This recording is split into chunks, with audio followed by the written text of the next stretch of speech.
ഞാൻ ആരോട് പോയി പറയും? എനിക്ക് എന്ത് ചെയ്യാൻ പറ്റും? ഓക്കെ, ഈ വിശ്വാസം അവര് ഇപ്പം അച്ഛന്മാരോ മെത്രാന്മാരോ അങ്ങയോട് ഈ വിഷയം പ്രസംഗിക്കരുതെന്ന് പറഞ്ഞതിന് ശേഷം അങ്ങ് മറ്റെവിടെയെങ്കിലും അത് തുടർന്ന് പ്രസംഗിച്ചിട്ടുണ്ടോ? അത് അവിടെ കൊണ്ട് സ്റ്റോപ്പ് ചെയ്യുമായിരുന്നു? അവിടെ കൊണ്ട് സ്റ്റോപ്പ് ചെയ്തു. പിന്നെ ഒരു സ്ഥലത്തും ഞാൻ അതങ്ങനെ പ്രസംഗിക്കാൻ പോയില്ല. കാരണം ഒരു പ്രശ്നമുണ്ട്, കത്തോലിക്ക സഭയ്ക്ക് ഒരു പ്രശ്നമുണ്ട്. പാവന്മാരെയോ, കത്തോലിക്ക അച്ഛന്മാരും മെത്രോന്മാരും എന്റെ അടുത്ത് അങ്ങനെ പ്രസംഗിക്കരുത് പറഞ്ഞതിന് ശേഷം ഞാൻ അങ്ങനെ പ്രസംഗിച്ചിട്ടില്ല. എങ്ങനെ പ്രസംഗിച്ചിട്ടില്ല? അള്ളാഹും യഹോവയും രണ്ടാണെന്ന് ഞാൻ പിന്നെ പ്രസംഗിച്ചിട്ടില്ല. ഈസാ നബിയും യേശുവും രണ്ടാണെന്ന് പിന്നെ ഞാൻ പ്രസംഗിച്ചിട്ടില്ല. എന്താ പ്രസംഗിക്കാത്തത്? ഇത് രണ്ടും ഒന്നാണെന്ന് മെത്രാനും ബിഷപ്പുമാരും വിശ്വസിക്കുന്നു. അവരുടെ കിതാബിനകത്ത് എഴുതി വച്ചിരിക്കുന്നു. അതിനെതിരെ പ്രസംഗിക്കുവാൻ പാവം മാരിയോയ്ക്ക് കഴിഞ്ഞില്ല. അതിനെതിരെ പ്രസംഗിക്കുവാനാണ് അഭിഷേകത്തോടെ ഇസ്ലാം മതത്തിൽ നിന്ന് കർത്താവ് താങ്കളെ രക്ഷിച്ചത് മാരിയോ. പക്ഷെ താങ്കൾക്ക് ദൗർഭാഗ്യവശാൽ അത് പുറത്തു വന്ന് പറയാനുള്ള ധൈര്യമുണ്ടായില്ല. താങ്കൾ ക്രൈസ്തവ മതത്തിന്റെ വലിയ പ്രസ്ഥാനമായ കത്തോലിക്ക എന്ന വലിയ ഭരണിക്കകത്ത് മാരിയോട് പറയാനുള്ളത്, മാരിയോ, താങ്കൾ നിൽക്കുന്ന സ്ഥലം തിന്മയായ സ്ഥലമാണ്, തെറ്റിപ്പോയ സ്ഥലമാണ്. ഇസ്ലാം എന്ത് വിശ്വസിക്കുന്നു അത് തന്നെയാണ് കത്തോലിക്കരും വിശ്വസിക്കുന്നത്. ഇവർ ക്രിസ്തു മതത്തിന്റെ ഭാഗമാണ്. താങ്കൾ ക്രിസ്തുവിന്റെ ഭാഗമാകണം. താങ്കൾ ക്രിസ്തുവിന്റെ അനുകാരിയാകണം. പൗലോസ് പറയുന്നത് പോലെ, ഞാൻ ക്രിസ്തുവിനെ അനുകരിക്കുന്നത് പോലെ നിങ്ങൾ എന്നെ അനുകരിപ്പീൻ. അല്ലാതെ വല്ല സഭകളും ഇനി നാളൊരു കാലത്ത് താങ്കൾ രക്ഷിക്കപ്പെട്ടെന്ന് പറഞ്ഞ പെന്തക്കോസിലേക്ക് പോയാലും പെന്തക്കോസ് സഭ പറയുന്നത് താങ്കൾ കേൾക്കരുത്. പെന്തക്കോസ് സഭയിൽ കത്തോലിക്കയിൽ നിങ്ങൾ കാണുന്നത് പോലെ ബിഷപ്പുമാരും മെത്രന്മാരെയും കാണുന്നത് പോലെ വലിയ പെരിച്ചാഴികൾ ഇതിനകത്തുണ്ട്, വലിയ കുറുക്കന്മാർ ഇതിനകത്തുണ്ട്. അത് നിങ്ങൾ തിരിച്ചറിയണം. അവന്മാർക്ക് അടിവറ വയ്ക്കാനായിട്ട് നിങ്ങൾ പെന്തക്കോസിലേക്ക് മൂവ് ചെയ്താലും നരകത്തിലേക്ക് തന്നെ പോകും. അതുകൊണ്ട് ക്രിസ്തുവിന്റെ അനുകാരിയാകുവാൻ താങ്കൾക്ക് ധൈര്യമുണ്ടെങ്കിൽ ആ സഭയൊക്കെ വിട്ട് പുറത്തേക്കിറങ്ങി ക്രിസ്തുവിന്റെ പുറകെ പോകുവാൻ താങ്കൾ തയ്യാറാവുക. താങ്കൾ ചെയ്യുന്ന ചാരിറ്റി പ്രവർത്തനങ്ങളല്ല താങ്കളെ നിത്യതയ്ക്ക് എത്തിക്കുന്നത്. നമുക്ക് വേണ്ടി ക്രൂശിൽ മരിച്ച കർത്താവായി യേശു ക്രിസ്തു. മാന്യ സ്നേഹിതർക്ക് വന്ദനം. ഇസ്ലാം മതവിശ്വാസിയായിരുന്നിട്ട് കത്തോലിക്ക സഭയിലേക്ക് മതം മാറിയ മാരിയോ ജോസഫ് ഇപ്പോൾ ഒരുപാട് ആരോപണങ്ങളെ നേരിട്ടുകൊണ്ടിരിക്കുകയാണ്.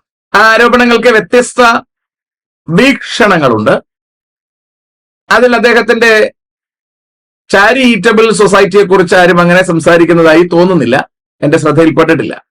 സ്വാഭാവികമായും അത് പറയാൻ സാധ്യതയുണ്ട്. കാരണം പൈസ ചെലവഴിക്കുന്ന മേഖലയോട് ബന്ധപ്പെട്ട് ആൾക്കാർ വെറുതെ അലിഗേഷൻ ഉണ്ടാക്കാൻ സാധ്യതയുണ്ട്.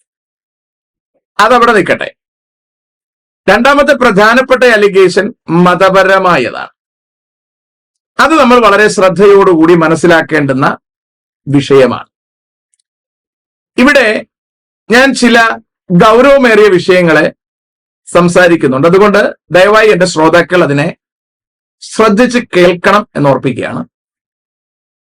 മതത്തിന്റെ ആൾക്കാർ, ഇസ്ലാമിൻ്റെതായാലും കത്തോലിക്കൻ്റെതായാലും, ചുമ്മാ കയറി എന്തെങ്കിലും തെറി പറഞ്ഞിട്ട് പോകാറുണ്ട്. അത് നമ്മുടെ വിഷയത്തിൽപ്പെട്ട കാര്യമല്ല. അത് അവർക്കൊരു സുഖം കിട്ടാൻ വേണ്ടി അവർ ചൊറിയുന്നതാണ്. അതെന്റെ വിഷയമല്ല. കത്തോലിക്കലിലും ഇസ്ലാമികളിലും കാണുന്നവർ നിങ്ങളുടെ ബോധ്യം കൃത്യമായി ഏതെങ്കിലും ഗ്രന്ഥം അടിസ്ഥാനപ്പെടുത്തി നിങ്ങൾ പറയുകയാണ് എങ്കിൽ നമുക്കത് സംസാരിക്കാം. അല്ലാതെ മതഭ്രാന്തിൽ നിന്നുകൊണ്ട് നിങ്ങൾ പറയുന്നതിന് മറുപടി പറയാനൊന്നും നേരമില്ല. അതിനെ മുഖവിലേക്ക് എടുക്കാനും താല്പര്യമില്ല. ഞാൻ സംസാരിക്കുന്നത് വിശുദ്ധ വേദപുസ്തകം അടിസ്ഥാനമാക്കിയിട്ടാണ്. അങ്ങനെ സംസാരിക്കുവാനാണ് എനിക്ക് ആവശ്യവും. കാരണം നാളെ ഞാൻ മാറിപ്പോയാലും തിരുവഴുത്തിന് മാറ്റം വരില്ല. ആ ബോധ്യത്തിൽ നിന്നാണ് ഞാൻ തിരുവഴുത്തിനെ അടിസ്ഥാനമാക്കി സംസാരിക്കുന്നത്. അപ്പോൾ ഈ സംസാരിക്കുന്ന ഭാഗങ്ങൾ നിങ്ങൾക്ക് ഇഷ്ടപ്പെട്ടാൽ നിങ്ങൾ നിർബന്ധമായും ലൈക്ക് ചെയ്യണം. കാരണം അതാണ് മറ്റുള്ളവരിലേക്ക് ഈ വീഡിയോ എത്തിക്കുന്നത്. കൂടുതൽ ലൈക്കുകൾ വരുമ്പോൾ ആളുകളിലേക്ക് കൂടുതൽ ഇത് എത്തുവാൻ സാധ്യതയുണ്ട്. അതുപോലെ നിങ്ങൾ നിർബന്ധപൂർവം ഇത് ഗുണകരമാണ് എന്ന് തോന്നിയാൽ ഷെയർ ചെയ്യണം. കാരണം ഇത് ഇഷ്ടമില്ലാതെ വരുന്നവർ കൃത്യമായി ഡിസ്ലൈക്ക് ചെയ്യുന്നുണ്ട്. അതുപോലെ ഇഷ്ടമുള്ളവർ ദയവായി നിങ്ങൾ ലൈക്ക് ചെയ്യണം. ഒരു ക്ലിക്ക് പോകുന്ന പോക്കിന് ക്ലിക്ക് ചെയ്ത് പോയാൽ മതി. വലിയ കാര്യമുള്ള കാര്യമല്ല. എന്തിനാണ് ഞാനിത് പറയുന്നതെന്ന് ചോദിച്ചാൽ, ഇത് കൂടുതൽ ആൾക്കാരിലേക്ക് എത്തണം. കൂടുതൽ ആൾക്കാർക്ക് ഇത് ഗുണകരമായി മാറണം. ഇനി എനിക്ക് കാശ് കിട്ടാൻ വേണ്ടിയാണ് ഇതൊക്കെ പറയുന്നത് എന്ന് നിങ്ങൾ കരുതുന്നുണ്ടെങ്കിൽ അങ്ങനെ ആയിക്കോട്ടെ, നിങ്ങൾ അങ്ങനെ ചിന്തിച്ചോളൂ. ഇതൊന്നും എന്റെ വിഷയത്തിൽപ്പെട്ട കാര്യമല്ല. കാശില്ലാതെ ജീവിക്കാൻ പറ്റില്ലല്ലോ. ഏതായാലും ഞാനിവിടെ മോഷ്ടിക്കുകയല്ല ചെയ്യുന്നത്. ഇതിന്റെ പുറകിൽ ഞാൻ അധ്വാനിക്കുന്നുണ്ട്. അധ്വാനിക്കുന്നതിന്റെ കാശ് എനിക്ക് കിട്ടുന്നെങ്കിൽ ആയിക്കോട്ടെ, അതിനാരും പരിതപിക്കേണ്ടതുമില്ല. ഞാൻ ആ ഭാഗമൊന്നും വിഷയമായി സംസാരിക്കുന്നില്ല. എന്റെ ഉദ്ദേശം ഞാൻ ഈ സംസാരിക്കുന്ന കാര്യങ്ങൾ മാക്സിമം ജനത്തിലേക്ക് എത്തണം. ചിലപ്പോൾ നിങ്ങളുടെ ഒരു ഷെയറിംഗ് ആയിരിക്കാം ഒരാളുടെ രക്ഷയ്ക്ക് കാരണമാകുന്നത്. അതുകൊണ്ട് അതിനു വേണ്ടിയിട്ടാണ് ഞാനിത് ഓർപ്പിക്കുന്നത്, കാശിന് വേണ്ടിയിട്ടല്ല. കാശ് എനിക്ക് ജീവിക്കാൻ നിർബന്ധമായും ആവശ്യമാണ്. അതുകൊണ്ട് കാശിന് വേണ്ടിയിട്ട് ലൈക്ക് ചെയ്യാൻ പറഞ്ഞതൊന്നുമല്ല. അതവിടെ ഇരിക്കട്ടെ. ഇനി നമുക്ക് വിഷയത്തിലേക്ക് വരാം. ഇസ്ലാം മതത്തിൽ നിന്നും 18-ാം വയസ്സിൽ ക്രിസ്തു മതത്തിലേക്ക് മാറി വന്ന ഒരാളാണ് മാരിയോ. പണ്ട് അദ്ദേഹം സുലൈമാൻ ആയിരുന്നു എന്നും പിന്നീട് ജോസഫായി മാറി എന്നുമാണ് അയാളുടെ പേരുകളിൽ നിന്ന് മനസ്സിലാക്കുന്നത്. അദ്ദേഹത്തിന്റെ വിലാപം എന്ന് ഞാൻ ടൈറ്റിലിൽ കൊടുക്കുവാൻ കാരണം, അദ്ദേഹം ചെയ്യുന്നതൊന്നും ശരിയായി വരുന്നില്ല എന്ന് പറഞ്ഞ ഒരു കൺഫെഷൻ കഴിഞ്ഞ ദിവസം നടത്തുന്നത് ശ്രദ്ധയിൽപ്പെട്ടു. ഒരു പ്രാവശ്യം ഒരെണ്ണം ചെയ്യുക, പിന്നീട് ഉടനെ അതിന് മാപ്പ് പറയുക, അത് മനുഷ്യ സഹജമാണ്. അതിനെയൊക്കെ നമ്മൾ അംഗീകരിക്കേണ്ടത് തന്നെയാണ്. അപ്പോൾ അദ്ദേഹം പറഞ്ഞു ചാരിറ്റബിൾ സൊസൈറ്റി എന്ന് പറഞ്ഞ് ഞാൻ അതിന്റെ ഒരു ഫ്രൈസിനോട് ചേർന്ന് വരുന്ന രസത്തിന് ഞാൻ പറഞ്ഞതാണ്. പിന്നീട് ഞാൻ അത് ഏറ്റു പറഞ്ഞിരുന്നു. ആൾക്കാർ അതിനെ എടുത്തുകൊണ്ട് നടക്കുകയാണ്. അതിൽ ഫ്രൈസിൽ പറഞ്ഞു എന്നതിനേക്കാൾ ഉപരി എനിക്ക് അങ്ങനെ ഒരു സൊസൈറ്റിയുടെ ആവശ്യമില്ല എന്ന് പറഞ്ഞെടുത്താണ് അതിന്റെ രസം. അന്ന് അറിവില്ലായിരുന്നിരിക്കാം, പിന്നീട് അറിവ് വന്നിരിക്കാം, അത് മാറ്റി പറഞ്ഞിരിക്കാം. അന്നും ഒരു പാപമൊന്നുമല്ല, മനുഷ്യ സഹജമാണ്. നമ്മൾ ഒരിക്കൽ പറയുന്ന കൺവിക്ഷൻസ് പിന്നീട് നമുക്ക് മാറ്റി പറയേണ്ടതായി വരും. ഞാൻ പറയുന്ന കാര്യങ്ങളിൽ ആധികാരികത പറയാൻ കാരണം ബൈബിളാണ് പറയുന്നത്, അതായത് എന്റെ ഇഷ്ടമല്ല പറയുന്നത്, ബൈബിളാണ് പറയുന്നത്. അതൊരിക്കലും മാറില്ലല്ലോ. എനിക്ക് മാറ്റം സംഭവിച്ചേക്കാം, അതവിടെ നിൽക്കട്ടെ. അപ്പോൾ ഇവിടെ മാരിയോ ജോസഫ് സുലൈമാൻ എന്ന പദവിയിൽ നിന്ന് മാറി, അല്ലെങ്കിൽ ഇസ്ലാം എന്ന ഇതിൽ നിന്ന് മാറി അദ്ദേഹം ക്രിസ്തു മാർഗത്തിലേക്ക് വന്നു, അല്ലെങ്കിൽ ക്രിസ്തു മതത്തിലേക്ക് വന്നു. ഞാൻ കഴിഞ്ഞ വീഡിയോയിൽ പറഞ്ഞിരുന്നു, അതിനകത്ത് പ്രത്യേകിച്ച് വ്യത്യാസമൊന്നുമില്ല. ഇടത് കാലിലെ മന്ത് വലത് കാലിലാക്കി എന്ന് മാത്രമേ ഉള്ളൂ. അപ്പോൾ അതിന് പലരും എന്നെ തെറി പറഞ്ഞിരുന്നു. കത്തോലിക്കരൊക്കെ ഒരുപാട് പേര് എന്തൊക്കെയോ പറയുകയാണ്, എന്താണെന്ന് അവർക്ക് എന്നെ അറിയില്ല. ഞാൻ അവരെ കുറ്റം പറയില്ല. കാരണം ഇസ്ലാമിനെ സംബന്ധിച്ചിടത്തോളം അവർക്ക് ഗ്രന്ഥം അറിയാം. അവരുടെ ഗ്രന്ഥം വെച്ചിട്ടാണ് അവർ മറ്റുള്ളവരെ തെറി വിളിക്കുന്നതും കൊല്ലുമെന്നൊക്കെ പറയുന്നത്. നല്ല പച്ചയ്ക്ക് ചീത്തയാണ് പറയുന്നത്. അത് അവരുടെ നിലവാരമാണ്, അതേ പറയാൻ പാടുള്ളൂ. അത് അവർ നന്നായിട്ട് പറയുന്നുണ്ട്. ഞാൻ കൃത്യമായി അവർക്ക് മറുപടിയും കൊടുക്കുന്നു. വാട്സാപ്പിലെ കാര്യം ഞാൻ പറയുന്നത്. കത്തോലിക്കൻ ചീത്ത പറയുന്നത് അവൻ ബൈബിൾ അറിയില്ല. അപ്പൊ ഇത് രണ്ടും ചെകുത്താന്റെ മുമ്പിൽ ഒരുപോലെയാണ്. നിങ്ങൾ വളരെ ശ്രദ്ധിച്ച് മനസ്സിലാക്കണം. ചെകുത്താന്റെ മുമ്പിൽ ഇത് രണ്ടും ഒരുപോലെയാണ്. ശരിക്കും സാത്താന്യ ഗ്രന്ഥം പഠിച്ച് അതിനു വേണ്ടി പോരാടുന്നതും ദൈവിക ഗ്രന്ഥം പഠിക്കാതെ തിരിച്ചറിയാതെ പോരാടുന്നതും എഫക്റ്റ് ഒന്നാണ്. ബൈബിൾ തിരിച്ചറിയാതെ കത്തോലിക്കരും ഖുർആൻ തിരിച്ചറിഞ്ഞു തന്നെ ഇസ്ലാമികളും പെരുമാറുന്നത് ഒരുപോലെ തന്നെയാണ്. ഇതിൽ നമുക്ക് വേണ്ടത് ബൈബിൾ തിരിച്ചറിഞ്ഞു പെരുമാറുകയാണ് വേണ്ടത്. ദൗർഭാഗ്യവശാൽ അത് നടക്കുന്നില്ല. 18-ാം വയസ്സിൽ മാരിയൊക്കെ ഒരു സംശയം ഉണ്ടായത്രേ. എന്താ സംശയം? ഒന്ന്, അദ്ദേഹം ഇവിടെ ക്ലാസ് എടുത്തുകൊണ്ടിരിക്കുമ്പോൾ യേശു ദൈവമല്ല എന്ന് അദ്ദേഹം പറഞ്ഞു. അപ്പോൾ ആൾക്കാർ ആരോ ചോദിച്ചു പോലും, പിന്നെ ആരാണ്? അതിനു വേണ്ടിയിട്ടുള്ള അദ്ദേഹത്തിന്റെ യാത്രയാണ് എന്ന് ഒരു വീഡിയോയിൽ പറയുന്നത് കേട്ടു. ഇന്നൊരു വീഡിയോയിൽ അദ്ദേഹം പറഞ്ഞിരിക്കുന്നത് കേട്ടത് ഇങ്ങനെയാണ്: ഖുറാനകത്ത് വേദക്കാരോട് ഇതിലെന്തെങ്കിലും സംശയമുണ്ടെങ്കിൽ വേദക്കാരോട് നിങ്ങൾ ചോദിക്കാൻ പറഞ്ഞു. അങ്ങനെ വേദക്കാരുമായി ചില കാര്യങ്ങൾ പഠിക്കാൻ പോയിടത്താണ് അദ്ദേഹത്തിന് മാനസാന്തരം ഉണ്ടായതെന്നാണ് അദ്ദേഹം പറയുന്നത്. ഇതൊക്കെ എല്ലാം കാരണങ്ങളായിരിക്കാം. ഒന്നും ചിലപ്പോൾ സ്പെസിഫൈ ചെയ്ത് പറയാൻ പറ്റില്ല. ഇവകളൊക്കെ കാരണങ്ങളായിരിക്കാം. എനിവേ, അദ്ദേഹത്തിന്റെ കാഴ്ചപ്പാടിൽ ചില കാര്യങ്ങൾ പറയാണ്. ഞാൻ മനസ്സിലാക്കിയിടത്തോളം മാരിയോ വളരെ കൃത്യമായി അദ്ദേഹത്തിന്റെ അകത്ത് ദൈവത്തെക്കുറിച്ചൊരു ദർശനം ഉണ്ടായി തന്നെ വന്ന ഒരു മനുഷ്യനാണ്. പക്ഷെ അദ്ദേഹം ഒരു കുരുക്കിൽ കുടുങ്ങിപ്പോയി. അത് കത്തോലിക്ക എന്ന കുരുക്കാണ്. എന്താണെന്ന് അദ്ദേഹത്തിന്റെ തന്നെ സംസാരത്തിൽ നിങ്ങൾ കേട്ടാൽ മതി, നിങ്ങൾക്ക് മനസ്സിലാവും. ഒരു 10 മണിക്കൂറേ ആയിട്ടുള്ളൂ. രണ്ടുപേർ ചേർന്ന്, എനിക്ക് തോന്നുന്നു ഒരു അച്ഛനും ഒരു കുഞ്ഞാടുമാണെന്നാണ് ഞാൻ മനസ്സിലാക്കുന്നത്, രണ്ടുപേർ ചേർന്ന് മാരിയോയെ ഫോണിൽ വിളിച്ചായിരിക്കണം സംസാരിക്കുന്ന ഒരു ശബ്ദരേഖ. മാരിയോ കൃത്യമായി എന്തൊക്കെയാണ് അദ്ദേഹത്തിന് സംഭവിച്ചത് എന്ന് വിശദീകരിക്കുന്നു. ആ സാധനം നമുക്ക് ലഭ്യമായിട്ടുണ്ട്. അത് യൂട്യൂബിൽ പബ്ലിഷ് ചെയ്തിട്ടുണ്ട്. അത് ലഭ്യമായിട്ടുണ്ട്. അതിനകത്ത് അദ്ദേഹത്തിന്റെ പ്രശ്നങ്ങൾ പറയുന്നുണ്ട്. വാസ്തവത്തിൽ അദ്ദേഹത്തിന്റെ എക്സാക്ട് പ്രശ്നം എന്തെന്ന് അദ്ദേഹം പോലും അറിയുന്നില്ല. ആ കാര്യമാണ് എനിക്ക് നിങ്ങളുമായി പങ്കുവെക്കാനുള്ളത്. ഇവിടെയാണ് അതിന്റെ മർമ്മം കിടക്കുന്നത്. നിങ്ങളത് ശ്രദ്ധിക്കണം. നമുക്കത് കുറച്ചൊന്ന് ചിന്തിക്കാം. പ്രിയ സുഹൃത്തുക്കളെ, ഏവർക്കും പിതാവും പുത്രനും പരിശുദ്ധാത്മാവുമായ സത്യേക ദൈവത്തിന്റെ അതിപരിശുദ്ധ നാമത്തിൽ സ്നേഹവന്ദനം. കഴിഞ്ഞ 4 നൂറ്റാണ്ടായി ക്രൈസ്തവ ലോകത്ത് ഇന്ത്യക്കകത്തും പുറത്തും അറിയപ്പെടുന്ന സുവിശേഷകനാണ് brother Mario Joseph. Sulaiman Ibn Ahmed എന്ന പേരിൽ അറിയപ്പെട്ട യുവാവ് 1990കളുടെ ഒടുവിലാണ് ക്രിസ്തുവിശ്വാസം സ്വീകരിച്ച് മാരിയോ ജോസഫ് ആകുന്നത്. കേരളത്തിൽ കരിസ്മാറ്റിക് ധ്യാനകേന്ദ്രങ്ങളിൽ പ്രസംഗകനായിരുന്ന അദ്ദേഹം പിന്നീട് താൻ സ്ഥാപിച്ച ഫിലോക്കാലിയ എന്ന ചാരിറ്റബിൾ ഫൗണ്ടേഷനെ കുറിച്ചും അതിലൂടെ അദ്ദേഹം ചെയ്തുകൊണ്ടിരിക്കുന്ന നിരവധി ചാരിറ്റബിൾ പ്രവർത്തനങ്ങളെക്കുറിച്ചും ഭവന നിർമ്മാണങ്ങളെക്കുറിച്ചുമൊക്കെ നമുക്കേവർക്കും അറിയാം. അദ്ദേഹവുമായി ബന്ധപ്പെട്ട് ക്രൈസ്തവ വിശ്വാസ വിഷയങ്ങളിൽ ഇടയ്ക്കിടയ്ക്ക് പല വിവാദങ്ങളും പല ആരോപണങ്ങളും ഉയർന്നു കേൾക്കാറുണ്ട്. ക്രൈസ്തവ സഭയിൽ കടന്നുവന്ന ഒരു മൗദൂദി ആശയപ്രചാരകനാണ് അദ്ദേഹമെന്നും അദ്ദേഹം ഒരു ട്രോജൻ കുതിരയാണെന്നും പലരും പറഞ്ഞ് പരിഹസിക്കുന്നതും കേട്ടിട്ടുണ്ട്. ഈയടുത്ത് ഈ വിഷയം വീണ്ടും ഒരു പ്രസംഗവുമായി ബന്ധപ്പെട്ട് പ്രത്യേകിച്ച് വിദ്യാർത്ഥികളുമായുള്ള സംസാരമധ്യേ അദ്ദേഹം ഉപയോഗിച്ച ചില പരാമർശങ്ങളുടെ അടിസ്ഥാനത്തിൽ വീണ്ടും ചർച്ചയായതായി നമ്മൾ കണ്ടു. ഇതിനോട് പലരും വളരെ വൈകാരികമായി പ്രതികരിക്കുന്നതാണ് കാണുന്നത്. ഈ വിഷയങ്ങളെല്ലാം ഉൾപ്പെടുത്തി ബ്രദർ മാരിയോ ജോസഫിൻ്റെ പ്രവർത്തനങ്ങൾ, ക്രൈസ്തവ വിശ്വാസം ഇവയെ സംബന്ധിച്ചുള്ള ഒരു ചർച്ചയാണ് ഈ വീഡിയോയിൽ ഉൾപ്പെടുത്തിയിരിക്കുന്നത്. എന്നോടൊപ്പം നമുക്കേവർക്കും സുപരിചിതനായ റവറൻ ഫാദർ ജോൺസൺ തേക്കടയിൽ അച്ഛനുമുണ്ട്. ഇരുവരെയും ഈ ചർച്ചയിലേക്ക് സ്നേഹത്തോടെ സ്വാഗതം ചെയ്യുന്നു. ഇപ്പോഴുള്ള ഈ പ്രതിസന്ധിക്ക് കാരണം എന്താണ്? അതായത് ഞാൻ വിശ്വാസ സംബന്ധമായിട്ടാണ് ചോദിക്കുന്നത്, നിങ്ങളുടെ ചാരിറ്റിയുമായിട്ട് നേരിട്ട് ബന്ധപ്പെടുന്നില്ല. വിശ്വാസപരമായിട്ടുള്ള ഏതെങ്കിലും നിങ്ങളുടെ സംസാരമോ എഴുത്തോ പ്രവർത്തനങ്ങളോ ഇന്നത്തെ പ്രതിസന്ധിക്ക് കാരണമായിട്ടുണ്ടോ?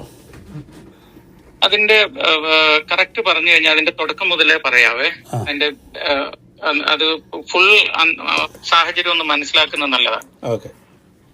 ഇപ്പൊ നമ്മൾ കുറച്ചു മുമ്പ് അലവി അച്ഛനെ കുറിച്ച് സംസാരിച്ചു, അല്ലെങ്കിൽ മർക്കസുൽ ബിഷാരിയൊക്കെ കുറിച്ച് സംസാരിച്ചു. എന്റെ മാനസാന്തരത്തിന് ആദ്യത്തെ കാരണക്കാരൻ അലവി അച്ഛനാണ്, തുടക്ക കാരണക്കാരൻ. അദ്ദേഹം മർക്കസുൽ ബിഷാരയിൽ നിന്ന് പ്രിന്റ് ചെയ്ത് പുറത്തിറക്കിയ ചില പുസ്തകങ്ങളാണ് ഞാൻ ഏറ്റവും ആദ്യം ക്രിസ്തുമതത്തെ കുറിച്ച് വായിക്കുന്ന ബുക്കുകൾ. അപ്പം അന്നത്തെ കാലത്തൊക്കെ ക്രിസ്ത്യാനികളുടെ ഇടയിൽ വ്യാപകമായി ഉണ്ടായിരുന്ന ഒരു വിശ്വാസം എന്ന് പറഞ്ഞാൽ ഈ ബൈബിളിലെ പഴയ നിയമത്തിൽ പറയുന്ന യഹോവ തന്നെയാണ് അള്ളാഹു എന്നും ആ അള്ളാഹുവിന്റെ വചനമായ ഈസാ നബി എന്നും ആ ഈസാ നബീനെ ക്രിസ്ത്യാനികൾ ദൈവമാക്കിയെന്നും മുസ്ലിങ്ങൾ വെറും മനുഷ്യനാക്കിയെന്നും ഇങ്ങനെയൊക്കെയുള്ള ഒരു വിശ്വാസമായിരുന്നു എന്റെ കുഞ്ഞുനാൾ മുതലേ എനിക്ക് കിട്ടിയതും ഞാൻ മനസ്സിലാക്കിയതും ഞാൻ പഠിച്ചതും. ഇത് അദ്ദേഹം പറയുന്നത് വളരെ സത്യമായ കാര്യമാണ്. അള്ളാഹു തന്നെയാണ് യഹോവ എന്നും ഈസാ നബി തന്നെയാണ് യേശുക്രിസ്തു എന്നും ഇത് രണ്ടും ഒന്ന് തന്നെയാണ് എന്നുമുള്ള മനസ്സിലാക്കലുകൾ ഈ പഠിപ്പീര് കൊണ്ടുവന്നത് ഇസ്ലാമാണ്. കാരണം ജനത്തിന്റെ ഇടയിലേക്ക്, ക്രൈസ്തവരുടെ ഇടയിലേക്ക് ഇവറ്റകൾക്ക് ഇരച്ചു കയറാൻ ഒരു പാലം ഉണ്ടാക്കാൻ വേണ്ടി ഇവരുണ്ടാക്കിയ പണിയാണിത്. ഇത് മുഹമ്മദിൽ നിന്നേ ആരംഭിച്ചിട്ടുള്ള ഇടപാടാണ്. എന്ന് പറഞ്ഞാൽ മുഹമ്മദും യഹൂദ മതത്തിൽ നിന്നുള്ള തനക്കും ക്രൈസ്തവ മതത്തിന്റെ പുതിയ നിയമവും ഉൾപ്പെടുത്തിക്കൊണ്ട് ഇതിനെ രണ്ടിലും ചാരി നിന്നുകൊണ്ടാണ് അയാളുടെ പാഷാണം കലക്കിയത്. അപ്പോൾ അതിന് കൃത്യമായി നമ്മുടെ ആളാണ് നിങ്ങൾ, ഞങ്ങളെക്കുറിച്ച് നിങ്ങളുടെ ബൈബിളിൽ പറഞ്ഞിട്ടുണ്ട്, നമ്മളെല്ലാം ഒന്ന് തന്നെയാണ് എന്ന് വരുത്തി തീർക്കുകയാണ് ഇവരുടെ ആവശ്യം. ഇപ്പോൾ വ്യാജ നോട്ട് അടിക്കുമ്പോൾ ഒറിജിനൽ നോട്ടിനോട് സാമ്യത്തിൽ അടിക്കാൻ പറ്റത്തുള്ളൂ, പക്ഷെ അത് വ്യാജമായിരിക്കും. അതുപോലെ തന്നെയാണ് ഇസ്ലാം മതത്തിന്റെ വരവും. അത് ക്രൈസ്തവ മതത്തിന്റെ ചുവട് പിടിച്ചുകൊണ്ടും യഹൂദ മതത്തിന്റെ ചുവട് പിടിച്ചുകൊണ്ടുമാണ് വരുന്നത്, പക്ഷെ അത് വ്യാജനായിരുന്നു. അത് തന്നെയാണ് അവരുടെ പദ്ധതി. അപ്പോൾ ഈ സാധനം മാരിയോ പറയുന്നത് കറക്റ്റാണ്. അപ്പൊ ഇതിന്റെ അടിത്തറ വളരെ ശ്രദ്ധിച്ചോണം. ഞങ്ങൾ ആദ്യം മനസ്സിലാക്കി വച്ചിരുന്നത് ഇത് രണ്ടും ഒന്നാണ് എന്നാണ്. കത്തോലിക്കരിലെ നല്ലൊരു ഭൂരിപക്ഷവും ഇന്നും മനസ്സിലാക്കിയിരിക്കുന്നത് ഇത് തന്നെയാണ്. ഇനി നിങ്ങൾ ശ്രദ്ധിക്കണം. പക്ഷെ ഈ ഈസാ നബി ആരാണ് എന്ന അന്വേഷണം ഖുർആനിലൂടെ ഞാൻ പോയി കഴിഞ്ഞപ്പം ഖുർആനിനകത്ത് കലിമത്തുല്ലാഹി റൂഹുല്ലാഹി എന്നുള്ള 2 വാക്കാണ് എന്നെ സ്വാധീനിച്ചത്. അള്ളാന്റെ വചനവും അള്ളാന്റെ ആത്മാവുമായ ഈസാ നബി. അപ്പൊ എനിക്കൊരു ചിന്ത, ഈ വചനം എന്ന് പറഞ്ഞാൽ ഇപ്പൊ ഞാൻ സംസാരിക്കുന്നത് എന്റെ ശബ്ദമാണ്, എന്റെ വചനം എന്ന് പറഞ്ഞാൽ ഞാൻ തന്നെയാണ്, എന്നിൽ നിന്ന് പിരിക്കാൻ പറ്റില്ല. I think therefore I exist. എനിക്ക് ചിന്ത ഉള്ളതുകൊണ്ട് ഞാൻ തന്നെ. അപ്പം my mind is my self, പിന്നെ എന്റെ സ്പിരിറ്റ് ഈസ് മൈ സെൽഫ്. അപ്പൊ അള്ളാന്റെ ആത്മാവ് അള്ളാന്റെ വചനം എന്ന് പറഞ്ഞാൽ ഹീസ് അള്ളാഹ്, ഹീസ് ഗോഡ് എന്നുള്ള ഒരു ചിന്ത എന്റെ തലയിൽ വന്ന കാലത്താണ് ഞാൻ ഖുർആനിനകത്ത് 10:94 ഖുർആനിൽ സംശയമുള്ളവർ മുൻ വേദം പഠിച്ചവരോട് ചോദിക്കാൻ പറയുന്ന ആയത്ത് കാണുന്നത്. അങ്ങനെയാണ് ഈ മുൻ വേദം എന്നുള്ളത് തൗറാത്ത്, സബൂർ, ഇഞ്ചീൽ എന്നൊക്കെ പറയുന്ന ബൈബിൾ ആണെന്ന് മനസ്സിലാക്കി ബൈബിൾ പഠിക്കാൻ ഡിവൈൻ ധ്യാന കേന്ദ്രത്തിൽ വരുന്നത്. ഡിവൈൻ ധ്യാന കേന്ദ്രത്തിൽ വന്നപ്പോൾ എനിക്ക് മനസ്സിലായ ആദ്യത്തെ കാര്യം, എന്റെ ഒരു തെറ്റിന് എനിക്ക് പ്രായശ്ചിത്തം ചെയ്യാൻ പറ്റില്ല. ഉദാഹരണത്തിന് മാത്യു ചേട്ടനെ ഞാൻ ഒരു തല്ലി, അതേ ഡിഗ്രിയിൽ അതേ ശക്തിയിൽ തിരിച്ചെന്നെ തല്ലാൻ മാത്യു ചേട്ടന് പറ്റില്ല. കാര്യം 1 സെക്കൻഡ് കൊണ്ട് നമ്മുടെ സെല്ലുകൾ മരിക്കുന്നു, പുതിയതുണ്ടാവുന്നു. സോ അതേ അളവിൽ അടിക്കാൻ പറ്റില്ല. അപ്പൊ നമ്മൾ ചെയ്തു പോകുന്ന തെറ്റിന് പ്രായശ്ചിത്തമോ പരിഹാരമോ ചെയ്യാൻ നമുക്ക് ആർക്കും പറ്റില്ല, ഒരു മനുഷ്യന്. അത് ദൈവത്തിനെ പറ്റുള്ളൂ. അങ്ങനെ ദൈവം ഈ പരിഹാരം ചെയ്യണമെങ്കിൽ മനുഷ്യനായി എന്റെ പാപം ഏറ്റെടുക്കുന്ന ദൈവം മനുഷ്യനായി മാറണം. നിത്യമായ സ്വർഗം എനിക്ക് നൽകുന്ന അവൻ നിത്യനുമായിരിക്കണം.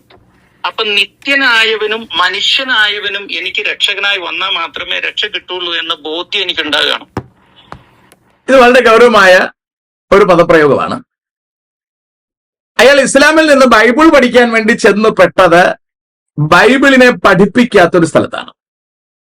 എങ്കിലും അവിടെ നിന്ന് അദ്ദേഹത്തിന് യേശുക്രിസ്തുവിനെ കുറിച്ച് മനസ്സിലായി എന്ന് പറയുന്നു. അദ്ദേഹത്തിന് സ്വാതന്ത്ര്യം കിട്ടി എന്നും അദ്ദേഹം പറയും. വാസ്തവത്തിൽ അദ്ദേഹത്തിന് സ്വാതന്ത്ര്യം കിട്ടിയില്ല. അദ്ദേഹത്തിന്റെ കാലിൽ ഉണ്ടായിരുന്ന ചങ്ങലകൾ അഴിച്ചു മാറ്റി അദ്ദേഹത്തെ കാരാഗ്രഹത്തിലിട്ട് പൂട്ടി എന്നതാണ് വാസ്തവം. അയാൾ പറയുകയാണ്, അള്ളാഹുവിനെ വിളിക്കാൻ 99 പേരുകളുണ്ട്, ഇതിൽ ഒന്നുപോലും പിതാവേ എന്നല്ല വിളിക്കുന്നത്. അതുകൊണ്ട് പിതാവേ എന്ന അള്ളാഹുവിനെ വിളിക്കാൻ കഴിയാതിരുന്ന അദ്ദേഹത്തിന്റെ ഫ്രസ്ട്രേഷൻ മാറി യഹോവയെ പിതാവേ എന്ന് വിളിക്കാൻ കഴിഞ്ഞപ്പോൾ അദ്ദേഹത്തിന് ഒരു സമാധാനം കിട്ടി, സ്വാതന്ത്ര്യം കിട്ടി എന്നുള്ളതാണ് അദ്ദേഹത്തിന്റെ പരാമർശം. നല്ല കാര്യമാണ്. പക്ഷെ ഇതിനകത്തൊരു പ്രശ്നം. മത്തായി സുവിശേഷം 23-ാം അധ്യായം 9-ാം വാക്യം വായിക്കുമ്പോൾ, ഭൂമിയിൽ ആരെയും പിതാവ് എന്ന് വിളിക്കരുത്, ഒരുത്തൻ അത്രേ നിങ്ങളുടെ പിതാവ്, സ്വർഗസ്ഥൻ തന്നെ. ഇത്ര കൃത്യമായി ക്രിസ്തുവിനെ മാത്രമേ പിതാവ് എന്ന് വിളിക്കാവൂ എന്ന് പറയുമ്പോൾ, ഈ വീഡിയോയിൽ പോലും പാവപ്പെട്ട മാറിയോ സ്വാതന്ത്ര്യം പ്രാപിച്ചു എന്ന് പറയുമ്പോൾ അനേകരെ പിതാവേ പിതാവേ എന്ന് വിളിച്ചുകൊണ്ട് നടക്കുകയാണ്. അദ്ദേഹം ചെന്ന് ഉൾപ്പെട്ടിരിക്കുന്ന ആ കാരാഗ്രഹത്തിനകത്ത് ചിലരെങ്കിലും അദ്ദേഹത്തിന് പിതാവേ എന്ന് വിളിക്കേണ്ട ഗതികേട് വരികയാണ്. വാസ്തവത്തിൽ ബൈബിൾ പറയുന്നത് മറ്റാരെയും പിതാവേ എന്ന് വിളിക്കരുത് എന്നാണ്. മറ്റാരെയും പിതാവെന്ന് വിളിക്കാൻ പാടില്ലെന്ന് പഠിപ്പിക്കേണ്ടുന്ന ആൾക്കാർ അവരുടെ തലക്കിലിരിക്കുന്ന എല്ലാവരെയും പിതാവെന്ന് വിളിക്കണമെന്ന് പഠിപ്പിക്കുകയാണ് വാസ്തവത്തിൽ ചെയ്തത്. അവിടെ തൊട്ട് മാരിയൊക്കെ അടിപറ്റുകയാണ്. ഇനി അങ്ങോട്ടുള്ളത് നിങ്ങൾ ശ്രദ്ധിച്ചാൽ മതി, മനസ്സിലാക്കാം. അപ്പോഴാണ് ഞാൻ മനസ്സിലാക്കുന്നത് യേശു ക്രിസ്തുവാണ് പൂർണ്ണ ദൈവവും പൂർണ്ണ മനുഷ്യനുമായ ലോകത്തിന്റെ ഏക രക്ഷകൻ. ഇത് മനസ്സിലാക്കിയ ഞാൻ യേശുവിനെ സ്വീകരിക്കുന്നു. 1998 ഡിവൈൻ ധ്യാന കേന്ദ്രത്തിൽ വെച്ച് മാമോദിസ യോജിക്കുന്നു. പനക്കിൽ അച്ഛനാണ് മാമോദിസ തരുന്നത്. അതോടുകൂടി എനിക്ക് ഒരു ഫ്രീഡം കിട്ടിയത് എന്നാന്ന് വെച്ചാൽ, ഞാൻ യേശുവിനെ സ്വീകരിച്ചതോടുകൂടി എനിക്ക് ദൈവത്തെ പിതാവേ എന്ന് വിളിക്കാനുള്ള സ്വാതന്ത്ര്യം കിട്ടി. അതുവരെയും മുസ്ലിം ആയിരുന്ന ഞാൻ ഗുലാമും അവൻ മാലിക്കുമായിരുന്നു, ഞാൻ അടിമയും അവൻ യജമാനനുമായിരുന്നു. ഈ അള്ളാഹ്ക്ക് 99 പേര് കൊടുത്തിട്ടുണ്ട്, പക്ഷെ ഒരു പേര് അതിലില്ല. അത് പിതാവെന്ന പേരാണ്. ഈ പിതാവെന്ന പേര് വിളിക്കുന്നവരെ അവർ കൊല്ലും. ദൈവത്തെ പിതാവെന്ന് വിളിച്ച് അവർ കൊല്ലും. യഹൂദന്മാർ ഈശോയെ കൊന്നതും അതിനാണ്. അപ്പൊ എനിക്കത് ഭയങ്കര ഫ്രീഡമായി. ദൈവം എന്റെ പിതാവാണ്, ഈശോ എന്റെ രക്ഷകനാണ്, പരിശുദ്ധാത്മാവ് എന്റെ കൂട്ടുകാരനാണ്. ഈ ത്രിയേക ദൈവത്തിൽ അടിയുറച്ചൊരു വിശ്വാസം എനിക്കുണ്ടായി. ഉണ്ടായതിനു ശേഷം ഞാൻ ഇത് പ്രസംഗിച്ചുകൊണ്ടിരുന്നു. ഒരിക്കൽ പോലും ഒരു വൈദികരും ആ പ്രസംഗം തെറ്റാണെന്ന് 25 വർഷവും എന്നോട് പറഞ്ഞിട്ടില്ല. മാത്രമല്ല, ആദ്യത്തെ സാക്ഷ്യം ഡിവൈൻ ധ്യാനകേന്ദ്രത്തിൽ വെച്ച് ഞാൻ പറയുമ്പോൾ ഞാൻ പറഞ്ഞു, എന്റെ വിശ്വാസത്തിൽ മുഹമ്മദ് അന്തിക്രിസ്തു ആണ്. കാരണം ഈശോ പറയുന്നുണ്ട്, ആരാണോ പുത്രനെയും പരിശുദ്ധാത്മാവിനെ നിഷേധിക്കുന്നത് അവന്റെ ആത്മാവാണ് അന്തിക്രിസ്തുവിൻ്റെത് എന്ന് 1 യോഹന്നാനിൽ ഉണ്ടെന്ന് ഞാൻ പ്രസംഗിച്ചു. പ്രസംഗിച്ചപ്പോൾ എന്നെ മാറ്റി നിർത്തിയിട്ട് അങ്ങനെ പ്രസംഗിക്കരുതെന്നും പറഞ്ഞ് വിലക്കിയതും കത്തോലിക്ക വൈദികരാണ്. വളരെ വ്യക്തമായി മാരിയോ ഇവിടെ ഒരു കാര്യം വിശദീകരിക്കുകയാണ്. അയാൾ രക്ഷിക്കപ്പെടുന്നത് പോട്ട ഡിവൈൻ ധ്യാന കേന്ദ്രത്തിലാണ്. അതിനകത്ത് അദ്ദേഹം 25 കൊല്ലങ്ങൾക്ക് മുമ്പ് ഒരു സാക്ഷി പറഞ്ഞു അത്രേ, മുഹമ്മദ് എതിർ ക്രിസ്തുവാണ്. അതിന് കാരണം കർത്താവായ യേശുക്രിസ്തുവിന്റെ അരുമശിഷ്യനായിരുന്ന യോഹന്നാൻ അപ്പോസ്തലൻ തന്റെ 1-ാം ലേഖനത്തിൽ കൃത്യമായി പറഞ്ഞിരിക്കുന്നു, യേശുവിനെ ക്രിസ്തു എന്ന് ദൈവപുത്രൻ എന്ന് അക്സെപ്റ്റ് ചെയ്യാത്തവൻ എതിർ ക്രിസ്തുവാണ്. അതുവഴി യേശുവിനെ ക്രിസ്തു എന്ന് അംഗീകരിക്കാത്ത മുഹമ്മദ് സാക്ഷാൽ അന്തിക്രിസ്തുവാണെന്ന് അല്ലെങ്കിൽ എതിർ ക്രിസ്തുവാണെന്ന് മാരിയോ സാക്ഷി പറഞ്ഞപ്പോൾ മാറ്റി നിർത്തി അച്ഛൻ പ്രബോധിപ്പിച്ചത്രേ, അങ്ങനെ പറയരുത്. അപ്പോൾ അങ്ങനെ പറയരുത് എന്ന് മാരിയോയെ ഉപദേശിച്ച ആ പുരോഹിതൻ ചെകുത്താനാണെന്ന് ഞാൻ പറഞ്ഞാൽ, അല്ലെങ്കിൽ ചെകുത്താന്റെ അപ്പസ്തലനാണെന്ന് ഞാൻ പറഞ്ഞാൽ എങ്ങനെയാണ് നിങ്ങൾക്ക് നിഷേധിക്കാൻ പറ്റുക? ഇവിടെയാണ് മാരിയോ തെറ്റുകളിലേക്ക് വീഴാൻ തുടങ്ങുന്നത്. മാരിയോ രക്ഷിക്കപ്പെട്ട യേശുക്രിസ്തുവിനെ കണ്ടാണ് ഇറങ്ങി വന്നതെങ്കിലും യേശുക്രിസ്തു ഇല്ലാത്തിടത്തേക്ക് മാരിയോ ഇറങ്ങിപ്പോകേണ്ടി വന്നു അറിയാതെ. അവിടെ ചെന്ന് അയാൾക്ക് ദൈവം കൊടുത്ത വെളിപ്പാടുകളെ വിളിച്ചു പറയുമ്പോൾ അയാൾക്ക് അവിടെ നിന്ന് താക്കീതുണ്ടാകുന്നു, അങ്ങനെ പറയരുത്. എന്തുകൊണ്ട് ആ താക്കീത് അയാൾ സ്വീകരിക്കേണ്ടി വന്നു എന്ന് ചോദിച്ചാൽ, ഒരു മഹാപ്രസ്ഥാനത്തിന്റെ ഭാഗമായി മാറുകയായിരുന്നു മാരിയോയുടെ അപ്പോഴത്തെ ഉദ്ദേശം. മാരിയോ അറിയാതെ എന്ന് പറഞ്ഞാൽ ക്രിസ്തു കത്തോലിക്കന്റെ കുത്തകയാണ് എന്നും കത്തോലിക്കരില്ലെങ്കിൽ ക്രിസ്തു ഇല്ല എന്നും ഒരു തെറ്റിദ്ധാരണ പാവം മാരിയോയ്ക്ക് ഉണ്ടായതാണ് ഈ പ്രതിസന്ധികളുടെ പ്രധാന കാരണം. അവിടെ മാരിയോയ്ക്കുണ്ടായിരുന്ന കൃത്യം ബോധ്യം വിശുദ്ധ വചനപ്രകാരം പരിശുദ്ധാത്മാവ് നൽകിയ ബോധ്യമാണത്. പരിശുദ്ധാത്മാവിൽ അല്ലാതെ യേശുവിനെ ക്രിസ്തു എന്ന് പറയാൻ ആർക്കും ആവില്ലെന്നും യേശുവിനെ തള്ളിക്കളയുന്നവൻ എതിർ ക്രിസ്തുവിന്റെ ആത്മാവാണെന്നും യോഹന്നാൻ അപ്പോസ്തലൻ അടിവരയിട്ട് സംസാരിച്ചിരിക്കുമ്പോൾ അക്കാര്യത്തെ സാക്ഷ്യത്തിൽ അദ്ദേഹം പരാമർശിച്ചതിനെ അങ്ങനെ പറയരുത് എന്ന് ഒരു കള്ളയപ്പോസ്തലൻ, ഒരു ആടിന്റെ വേഷം പൂണ്ട ചെന്നായ അയാളെ പ്രബോധിപ്പിക്കുമ്പോൾ പിതാവിനെ മാത്രം പിതാവെന്ന് വിളിക്കുവാൻ അനുവാദം ലഭിച്ചിരുന്ന മാരിയോ അറിയാതെ വഴിയിൽ കണ്ട വ്യാജന്മാരെ പിതാവേ എന്ന് വിളിക്കത്തക്ക നിലയിൽ അധപ്പതിക്കുവാൻ ആരംഭിച്ചു. ഇത് തന്നെയാണ് ഒരുപാട് ആൾക്കാരുടെ ഗതികേട്. സഭ പറയുന്നത് കേൾക്കുക. കത്തോലിക്ക സഭയോ പെന്തക്കോസ്ത് സഭയോ യാക്കോബ സഭയോ പറയുന്നതല്ല സുഹൃത്തുക്കളെ കേൾക്കേണ്ടത്. തിരുവെഴുത്തെന്ത് പറയുന്നു, ആ തിരുവെഴുത്ത് പറയുന്നത് കേൾക്കാൻ നമുക്ക് ത്രാണിയുണ്ടാവണം. പരിശുദ്ധാത്മാവിനെ പ്രാപിക്കാതെ നമുക്ക് സകല സത്യത്തിലും ജീവിക്കുക സാധ്യമല്ല. കർത്താവായ യേശുക്രിസ്തു സ്വർഗാരോഹണത്തിന് തൊട്ടു മുമ്പ് ശിഷ്യന്മാരോട് പറയുകയാണ്, നിങ്ങൾ ഇവിടെ തന്നെ കാത്തിരിക്കണം. പരിശുദ്ധാത്മാവ് നിങ്ങളുടെ മേൽ വരുമ്പോൾ നിങ്ങൾ ശക്തി ലഭിച്ചിട്ട് എന്റെ സാക്ഷിയാകും. പരിശുദ്ധാത്മാവ് ലഭിക്കാതെ ആർക്കും ശക്തി ലഭിക്കാൻ കഴിയില്ല. പ്രസ്ഥാനങ്ങളുടെ ശക്തിയിൽ നിലനിൽക്കുന്ന നമ്മൾ ഒരുപാട് അഡ്ജസ്റ്റ്മെന്റുകൾക്ക് തയ്യാറാകേണ്ടി വരും. പാവം മാരിയോ, യേശുവിനെ കണ്ടിറങ്ങി തിരിച്ച മാരിയോ വഴിയിൽ വഴി പിഴയ്ക്കുവാൻ ആരംഭിക്കുകയാണ്. അതിവിടെയാണ് 25 കൊല്ലം മുമ്പ് കൃത്യമായി ബോധ്യമുണ്ടായിരുന്നു മുഹമ്മദ് എതിർ ക്രിസ്തുവാണെന്ന്. പക്ഷേ ഇന്നും അയാൾക്കത് പറയാനുള്ള നട്ടല്ലുറപ്പില്ലാത്ത വിധം അദ്ദേഹത്തെ ബാധിച്ചിരിക്കുന്നു കത്തോലിക്ക എന്ന വ്യാജമതം. കേട്ടു നോക്കൂ ഓരോ വരികളും, അപ്പോൾ നിങ്ങൾക്ക് ബോധ്യമാകും ഞാൻ പറയുന്ന ബോധ്യം ശരിയാണോ ഇല്ലയോ എന്ന്. എനിക്കും ഇതിൽ ഒരുപാട് പറയാനുണ്ട്. ഞാൻ പെന്തക്കോസ്റ്റിന്റെ ഭാഗമാണ് എന്ന് പറയുമ്പോൾ പ്രസ്ഥാനത്തിന്റെ ഭാഗമല്ല.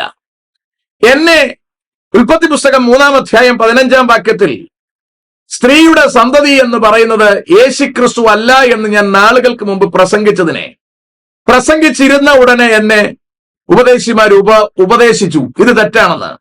ഞാൻ ഇരുന്ന് പഠിച്ചു. അപ്പോൾ എനിക്ക് മനസ്സിലായി യേശു സ്ത്രീയുടെ സന്തതി അല്ല. ഞാൻ ശക്തമായി പ്രസംഗിച്ചു. ഞാൻ പുസ്തകമെഴുതി. എന്റെ പുസ്തകത്തിനെതിരെ പുസ്തകമെഴുതിയ വിദ്വാൻമാരുണ്ട്. ഞാൻ പ്രസംഗിക്കുന്നതിനെതിരെ പ്രസംഗിച്ചവരുണ്ട്. എന്നെ സ്റ്റേജിൽ കയറ്റരുതെന്ന് പറഞ്ഞ് സർക്കുലർ ഇറക്കിയിട്ടുണ്ട്.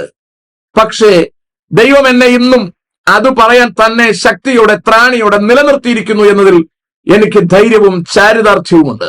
യേശു സ്ത്രീയുടെ സന്തതിയല്ല, യേശു ദൈവപുത്രനാണ്. ദൈവമായിരുന്ന ക്രിസ്തു മനുഷ്യ വേഷമെടുത്ത് മാനവകുലത്തിന്റെ രക്ഷയ്ക്ക് വേണ്ടി ഭൂമിയിലേക്ക് ഇറങ്ങി വന്നു.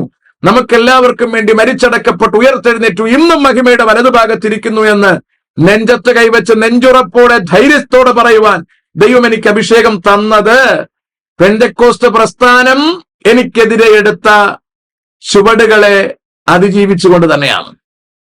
അതുകൊണ്ട് കത്തോലിക്കവർ അത്ര വലിയ പ്രസ്ഥാനമല്ലെങ്കിലും പെന്തക്കോസ്തിന്റെ അകത്തും ഉപദേശത്തെ ഉപദേശമായി പ്രസംഗിക്കുന്നവരെ ഒറ്റപ്പെടുത്തുകയും പറ്റുമെങ്കിൽ ഏതെങ്കിലും പെണ്ണുകേസെങ്കിലും ചാർത്തി ഒതുക്കിക്കളയുന്നതുമായ പരിപാടികൾ നിശ്ചയമായിട്ടുമുണ്ട്. അതുകൊണ്ട് ഇവിടെയുള്ള ഭരണാധിപന്മാരുടെ കാല് തഴുകിയും അവരെ സോപ്പിട്ടും അവർക്ക് വല്ലതും ഒക്കെ കൊടുത്തും നിൽക്കുന്ന ഒരുപാട് പേരുണ്ട്. അങ്ങനെ നിൽക്കാതിരുന്നാൽ അവൻ അബദ്ധമുണ്ടാകും, അവന് കെണി ഉണ്ടാകുമെന്നതിന് സംശയം വേണ്ട.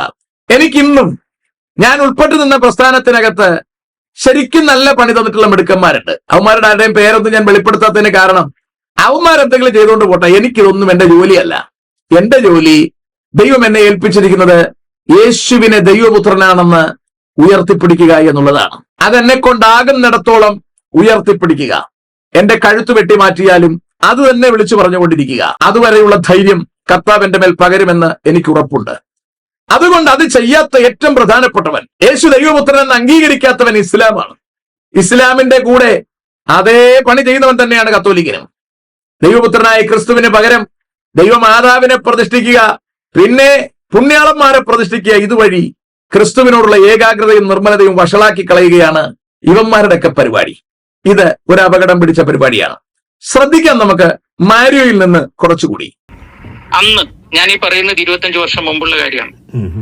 പക്ഷേ കാലം മുന്നോട്ട് പോയി ഈ MM അക്ബറും അവരും ഇവരും ഒക്കെ വന്നിട്ട് ഒരുപാട് ഈ സ്നേഹ സംവാദങ്ങൾ നടത്തി ക്രിസ്ത്യാനികളെ പരസ്യമായി ആക്രമിച്ചു, ഖുർആനെ പരസ്യമായി ബൈബിളിനെ പരസ്യമായി ആക്രമിച്ചു ഒക്കെ നടന്നപ്പം നമ്മളിൽ കുറെ പേര് ക്രിസ്ത്യാനികൾ ഇതിന് മറുപടി കൊടുക്കാൻ തയ്യാറായി. അന്നത്തെ കാലത്ത് എന്റെ അടുത്തും പലരും വന്ന് പറയായിരുന്നു, ബ്രദർ മറുപടി പറയാം. പക്ഷെ അന്നൊരു വലിയ പ്രശ്നം ഉണ്ടായിരുന്നു. എനിക്കൊരു സപ്പോർട്ടുമില്ല. നേരത്തെ ജോൺസൺ അച്ഛൻ പറഞ്ഞ പോലെ ഇവിടെയും അവിടെയും അല്ലാതെ ആടുന്ന ഞാങ്ങണ പോലെ ഞാൻ കിടന്ന് പൊള്ളുന്ന ഒരു കാലമായിരുന്നു. എന്ത് ചെയ്യണം എന്നറിയാതെ. ഇവിടെ ഇട്ടുന്നുണ്ടോ? ആ കാലത്താണ് അക്ബറിന്റെ സ്നേഹസംവാദം വരുന്നത്. ക്രൈസ്തവർ ഇവിടെ ഓടിച്ചിട്ട് ഉപദ്രവിക്കുന്ന ഒരു കാലം. അന്ന് കൃത്യമായി അതിനെ മറുപടി പറയാനുള്ള സാധനം മാരിയോയുടെ ഉള്ളിൽ കർത്താവ് നേരത്തെ തന്നെ കടത്തിയിട്ടുണ്ട്. പക്ഷേ മാരിയോ കാരാഗ്രഹത്തിനകത്തായി പോയി എന്ന് പറഞ്ഞാൽ റോമൻ കത്തോലിക്ക എന്ന കാരാഗ്രഹത്തിനകത്തായി പോയി. ക്രിസ്തുവാണെന്ന് തെറ്റിദ്ധരിച്ച് മാരിയോ ചെന്ന് കയറിയത് മറ്റൊരു ക്രിസ്തുവിന്റെ അടുക്കലേക്കായിരുന്നു, മറ്റൊരാത്മാവിന്റെ അടുത്തേക്കും മറ്റൊരു സുവിശേഷത്തിലേക്കും. ഇന്നും മാരിയോക്ക് അത് തന്നെയാണ് സംഭവിച്ചിരിക്കുന്നത്. മാരിയോ ഇനിയും മാനസാന്തരപ്പെട്ടില്ലെങ്കിൽ ആ കെണിയിൽ തന്നെ തകർന്നു പോകേണ്ടുന്ന ഒരു അന്തരീക്ഷം ഉണ്ടാകും. ഇവിടെ കണ്ടു അദ്ദേഹം പറയുന്നത്, എനിക്ക് ആരുമില്ല താങ്ങ്. അവിടെയാണ് പ്രശ്നം. താങ്ങായി ഉണ്ടാകേണ്ടത് പ്രസ്ഥാനങ്ങളല്ല, താങ്ങായി ഉണ്ടാകേണ്ടത് ചെകുത്താനല്ല.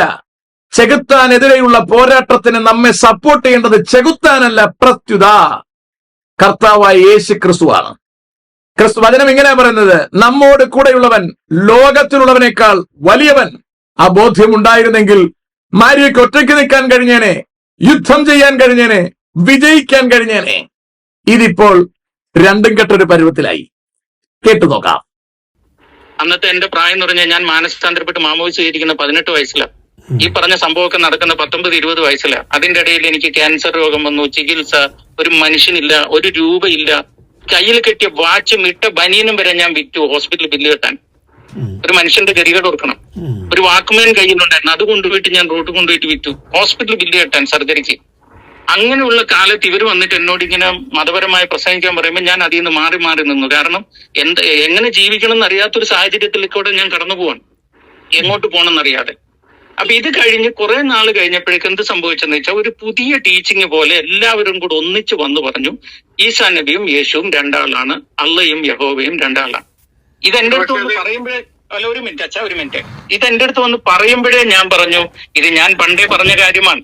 അള്ള ഒരിക്കലും അതായത് ഈ സുറിയാനിയിൽ പറയുന്ന ആലാഹ, കന്ദീശ താലാഹ എന്ന് പറയുന്ന ആ ആലാഹ അല്ല നമ്മുടെ അള്ള, അതായത് മുസ്ലിങ്ങളുടെ അള്ള എന്ന് വ്യക്തമായി ഞാൻ വിളിച്ചു പറഞ്ഞിട്ടുണ്ട്. അങ്ങനെ നിങ്ങൾ പറയരുത്. കാരണം അള്ളാഹയുടെ സ്വഭാവവും യഹോവയുടെ സ്വഭാവവും രണ്ടും രണ്ടാണ്. സ്നേഹമായ ഒരു ദൈവത്തെയും ക്രൂരനായ ഒരു ദൈവത്തെയും കൂട്ടിക്കൊടുക്കാൻ പറ്റത്തില്ല. മാത്രമല്ല, ലാ ഇലാഹ ഇല്ലല്ലാഹ് എന്ന് പറയുന്ന വാക്ക് തന്നെ ശ്രദ്ധിക്കണം. ലാ ഇലാഹ, ദൈവമില്ല. ആ ഇലാഹ എന്ന വാക്ക് യഥാർത്ഥ ദൈവ, സമ്മതിച്ചു ഞാൻ. എന്നിട്ട് പറയാണ് ആരാധനക്ക് അർഹനായവനില്ല. ഇല്ല, അല്ലാ. ഈ അല്ലാത്തെന്ന് പറയുന്നത് വേറൊരു ഖുറൈശി ദേവനാണെന്നും ആരാധിക്കരുതെന്നും ഞാൻ പരസ്യമായി പ്രസംഗിച്ചപ്പോൾ എന്നെ അതിൽ നിന്ന് തടുത്തതും കത്തോലിക്ക വൈദികരാണ്. കാര്യം മനസ്സിലായോ? ഞാൻ ഈ സത്യം വിളിച്ചു പറഞ്ഞപ്പോൾ തടുത്തത് കത്തോലിക്കരാണ്. ഈ കത്തോലിക്കരെ പിടിച്ചിരുത്തിയാണ് MM അക്ബർ ഇതെല്ലാം ഒന്നാണെന്ന് വരുത്തി തീർക്കാൻ ശ്രമം നടത്തിയത്. അപ്പോഴും മാരിയോ ജോസഫിന്റെ അകത്ത് ഇരച്ച് തള്ളിക്കൊണ്ടിരിക്കുകയാണ്. ഏതാ, എന്തിനു വേണ്ടിയാണോ ദൈവം അയാളെ ഇസ്ലാമിൽ നിന്ന് വിളിച്ച് പുറത്തേക്ക് കൊണ്ടുവന്നത് ആ സത്യം വിളിച്ചു പറയാൻ. അന്ന് അദ്ദേഹത്തിന് അത് കഴിയാതിരിക്കുന്നതിന് കാരണം അദ്ദേഹത്തിന് താക്കീത് നൽകിക്കൊണ്ട് കത്തോലിക്ക പുരോഹിതന്മാർ നിൽക്കുകയാണ്. കത്തോലിക്ക പുരോഹിതന്മാർ ദൈവത്തിന്റെ പുരോഹിതന്മാരാണെന്ന് മാരിയോ ജോസഫ് തെറ്റിദ്ധരിച്ചതും ഇന്നും തെറ്റിദ്ധരിച്ചിരിക്കുന്നതുമാണ് മാരിയോ ജോസഫിന്റെ അപകടം. സംശയം അക്കാര്യത്തിൽ വേണ്ട. ഇതേ വഴി മാരിയോ ജോസഫ് ഇനിയും മുമ്പിലേക്ക് പോയാൽ കൃത്യമായി മാരിയോ ജോസഫ് ഇസ്ലാമും ക്രിസ്തുമതവും ഒന്നാണെന്ന തെറ്റിദ്ധാരണയിലേക്ക് പോകേണ്ടി വരും. കാരണം തിരുവഴുത്തിലേക്ക് ഇറങ്ങിപ്പോകാൻ ഇന്നും മാരിയോ ജോസഫിന് കഴിയുന്നില്ല. മാരിയോ, താങ്കൾ ഈ വീഡിയോ കേൾക്കണം. താങ്കൾക്ക് പറ്റിയ തെറ്റ് താങ്കൾ തിരിച്ചറിയണം. താങ്കൾ വചനത്തിലേക്ക് തിരിച്ചു പോകണം.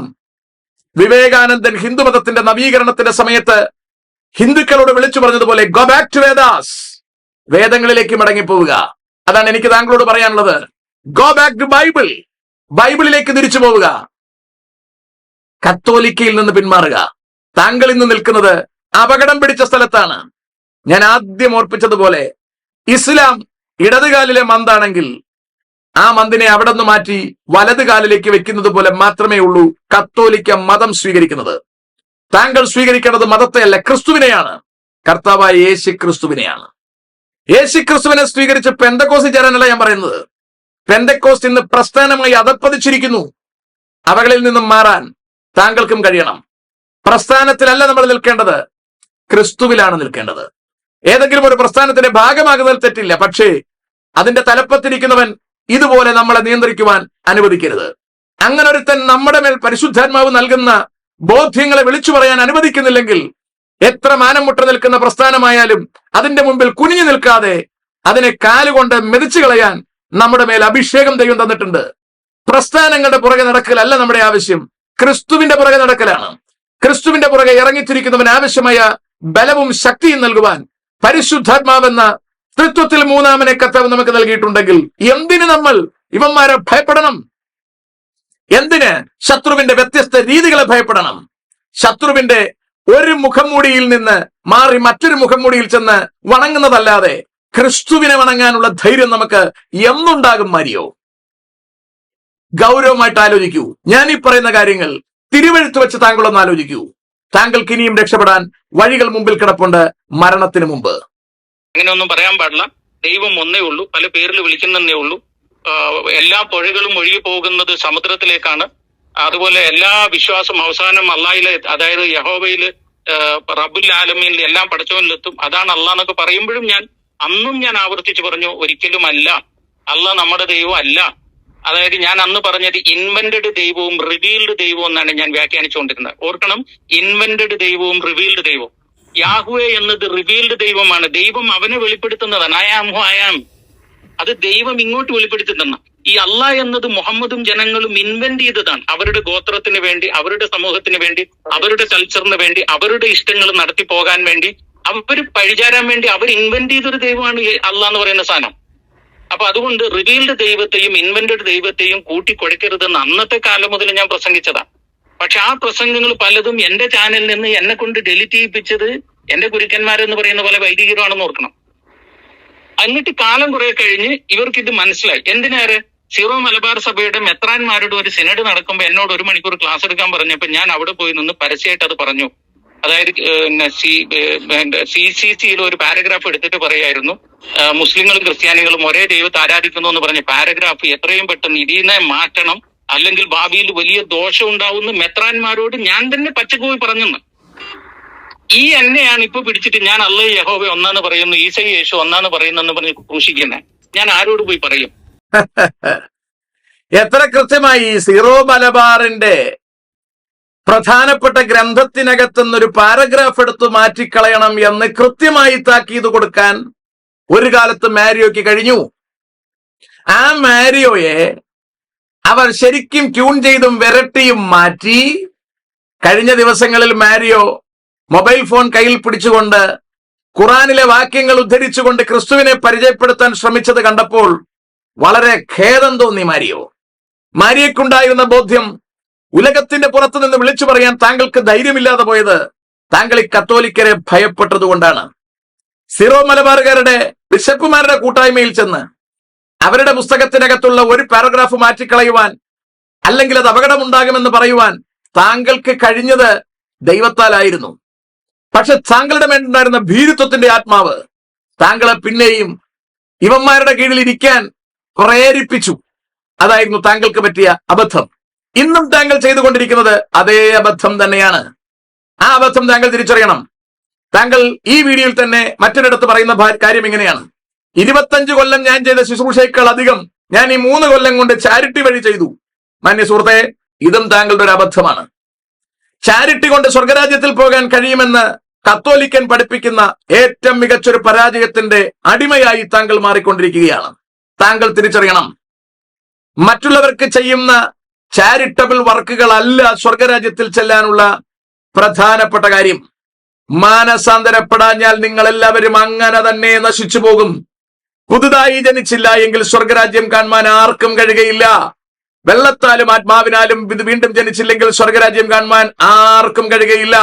അല്ലല്ല, മാനസാന്തരപ്പെടാഞ്ഞാൽ നിങ്ങൾ എല്ലാവരും അങ്ങനെ തന്നെ നശിച്ചു പോകും. വാക്യങ്ങൾ വളരെ കൃത്യമായി തിരിച്ചറിയണം. കർത്താവായ യേശുക്രിസ്തുവിനെ നമ്മുടെ കർത്താവെന്ന് ഹൃദയം കൊണ്ട് വിശ്വസിച്ച് വായ്കൊണ്ട് ഏറ്റുപറഞ്ഞ് രക്ഷിക്കപ്പെട്ട് വചനപ്രകാരം സ്നാനപ്പെട്ട് പരിശുദ്ധാത്മാവിനെ പ്രാപിക്കാത്തിടത്തോളം നമുക്ക് ദൈവമക്കളാകാൻ കഴിയില്ല. ഇത്രയും ആയതിനു ശേഷം നടത്തുന്ന പുണ്യപ്രവർത്തികൾക്ക് മാത്രമേ സ്വർഗത്തിൽ വിലയുള്ളൂ എന്ന് തിരിച്ചറിയണം. മാനസാന്തരപ്പെടാതെ നടത്തുന്ന ഇത്തരം കലാപരിപാടികൾ സഭയിലുള്ളവർ നമ്മളെ പുകഴ്ത്തി പറയുമെങ്കിലും സ്വർഗരാജ്യത്തിലെത്താൻ കഴിയില്ല സുഹൃത്തെ. ഇത് തിരിച്ചറിയണം. കഴിഞ്ഞ ദിവസം ഒരു സിസ്റ്റർ അവരുടെ ആരോ വേണ്ടപ്പെട്ടവർ മാനസിക വിഭ്രാന്തിയുള്ള കുഞ്ഞുങ്ങളെ പരിചരിക്കുന്നു എന്നും അത് വലിയ കാര്യമാണ് എന്നും അവർ പറയുന്നത് എന്റെ ശ്രദ്ധയിൽപ്പെട്ടു. മാനസിക വിഭ്രാന്തിയുള്ള കുട്ടികളെ നോക്കുന്നത് വലിയ കാര്യം തന്നെയാണ്. അതുകൊണ്ട് സ്വർഗത്തിൽ പോകാൻ പറ്റില്ല. പാവങ്ങൾക്ക് എന്തെങ്കിലും നന്മ ചെയ്തത് കൊണ്ട് സ്വർഗത്തിൽ പോകാൻ പറ്റില്ല. സ്വർഗത്തിൽ പോകേണ്ടുന്ന അടിസ്ഥാന കാരണം ദൈവ മക്കളായി മാറുക എന്നുള്ളതാണ്. ഏകന്റെ ലംഘനത്താൽ നമ്മൾ എല്ലാവരും പാപികളായി തീർന്നു. ദൈവ മക്കളെന്ന പൊസിഷൻ നമുക്ക് നഷ്ടപ്പെട്ടു പോയി. നമ്മൾ ദൈവത്തിന്റെ ശത്രുക്കളായി, നമ്മൾ രക്ഷപ്പെടാൻ കഴിയാതെ വണ്ണം ബലഹീനരായി, നമ്മൾ പാപികളായി. അതിൽ നിന്ന് തിരിച്ച് പഴയ പൊസിഷനിലേക്ക് വരാത്തിടത്തോളം നമുക്ക് ദൈവമക്കളാകാനൊക്കില്ല. ദൈവമക്കളാകാൻ കഴിയുന്നത് തന്റെ ഏകജാതനായ പുത്രനിൽ വിശ്വസിക്കുന്നവനും മാത്രമേ ഉള്ളൂ. ആ യേശുക്രിസ്തുവിനെ വിശ്വസിച്ച് ക്രിസ്തുവിലൂടെ ദൈവമക്കളായിട്ട് വേണം ഈ പണി ചെയ്യാൻ. ഇല്ലാതെ ഈ പണികൾ ചെയ്താൽ കത്തോലിക്കര് നിങ്ങളെ വാഴ്ത്തിപ്പാടുമെങ്കിലും കർത്താവിന് നിങ്ങളെ അംഗീകരിക്കാനാവില്ല എന്ന് തിരുവെഴുത്തിന്റെ അടിസ്ഥാനത്തിൽ ഓർപ്പിക്കുകയാണ്. ഈ വീഡിയോ എനിക്ക് വളരെയധികം പ്രചോദനമുണ്ടായി. കാരണം മാരിയോ ജോസഫ് അദ്ദേഹത്തിന്റെ പിഴവുകൾ വാരി വിതറുകയാണ്. അദ്ദേഹത്തിന്റെ ബോധ്യങ്ങൾ വിളിച്ചു പറയാൻ അനുവദിക്കാതിരുന്നതും അവകൾ വീഡിയോയായി പ്രസിദ്ധീകരിച്ചതിനെ ഡിലീറ്റ് ചെയ്യിപ്പിച്ചതും ക്രിസ്തുവിന്റെ വേഷം പൂണ്ട ചെന്നായകളായിരുന്നു. അത് ഇനിയും മാരിയോ തിരിച്ചറിയുന്നില്ല എന്നതിൽ ഖേദമുണ്ട്. മാരിയോ, ഞാൻ ആരോട് പോയി പറയും? എനിക്ക് എന്ത് ചെയ്യാൻ പറ്റും? ഓക്കെ, ഈ വിശ്വാസം അവര് ഇപ്പം അച്ഛന്മാരോ മെത്രാന്മാരോ അങ്ങയോട് ഈ വിഷയം പ്രസംഗിക്കരുതെന്ന് പറഞ്ഞതിന് ശേഷം അങ്ങ് മറ്റെവിടെയെങ്കിലും അത് തുടർന്ന് പ്രസംഗിച്ചിട്ടുണ്ടോ? അത് അവിടെ കൊണ്ട് സ്റ്റോപ്പ് ചെയ്യുമായിരുന്നു? അവിടെ കൊണ്ട് സ്റ്റോപ്പ് ചെയ്തു. പിന്നെ ഒരു സ്ഥലത്തും ഞാൻ അതങ്ങനെ പ്രസംഗിക്കാൻ പോയില്ല. കാരണം ഒരു പ്രശ്നമുണ്ട്, കത്തോലിക്ക സഭയ്ക്ക് ഒരു പ്രശ്നമുണ്ട്. പാവം മാരിയോ, കത്തോലിക്ക അച്ഛന്മാരും മെത്രോമാരും എന്റെ അടുത്ത് അങ്ങനെ പ്രസംഗിക്കരുതെന്ന് പറഞ്ഞതിന് ശേഷം ഞാൻ അങ്ങനെ പ്രസംഗിച്ചിട്ടില്ല. എങ്ങനെ പ്രസംഗിച്ചിട്ടില്ല? അള്ളാഹും യഹോവയും രണ്ടാണെന്ന് ഞാൻ പിന്നെ പ്രസംഗിച്ചിട്ടില്ല. ഈസാ നബിയും യേശുവും രണ്ടാണെന്ന് പിന്നെ ഞാൻ പ്രസംഗിച്ചിട്ടില്ല. എന്താ പ്രസംഗിക്കാത്തത്? ഇത് രണ്ടും ഒന്നാണെന്ന് മെത്രാനും ബിഷപ്പുമാരും വിശ്വസിക്കുന്നു.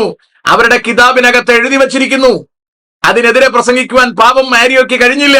അതിനെതിരെ പ്രസംഗിക്കുവാനാണ് അഭിഷേകത്തോടെ ഇസ്ലാം മതത്തിൽ നിന്ന് കർത്താവ് താങ്കളെ രക്ഷിച്ചത് മാരിയോ. പക്ഷെ താങ്കൾക്ക് ദൗർഭാഗ്യവശാൽ അത് പുറത്തു വന്ന് പറയാനുള്ള ധൈര്യമുണ്ടായില്ല. താങ്കൾ ക്രൈസ്തവ മതത്തിന്റെ വലിയ പ്രസ്ഥാനമായ കത്തോലിക്ക എന്ന വലിയ ഭരണിക്കകത്ത് വീണുപോയി. സഭ ആധികാരികമായിട്ടൊരു കാര്യം പറയരുതെന്ന് പറഞ്ഞിട്ട് ഞാൻ പറഞ്ഞാൽ പിന്നെ സർക്കുലർ വായിക്കും. തീർച്ചയായിട്ടും. അതെ അതെ. അതുകൊണ്ട് സർക്കുലർ വായിക്കാൻ ഇടവരാതിരിക്കാൻ വേണ്ടി ഞാൻ എല്ലാവരോടും പറഞ്ഞത്, കാസയോടും പറയുന്നു, അങ്ങയോടും പറയുന്നു, എന്നെ കേൾക്കുന്ന എല്ലാവരോടും പറയുന്ന ഒരു കാര്യമാണ്, സഭ ഇപ്പൊ ആധികാരികമായിട്ട് സഭ ആധികാരികമായ ഒരു കാര്യം പറഞ്ഞാൽ മാത്യു ജോസഫ്, ഇത് കത്തോലിക്ക സഭയുടേതാണ്. താങ്കൾ ഫോളോ ചെയ്യേണ്ടത് വിശുദ്ധ വേദപുസ്തകമാണ്, വല്ല സഭയുമല്ല.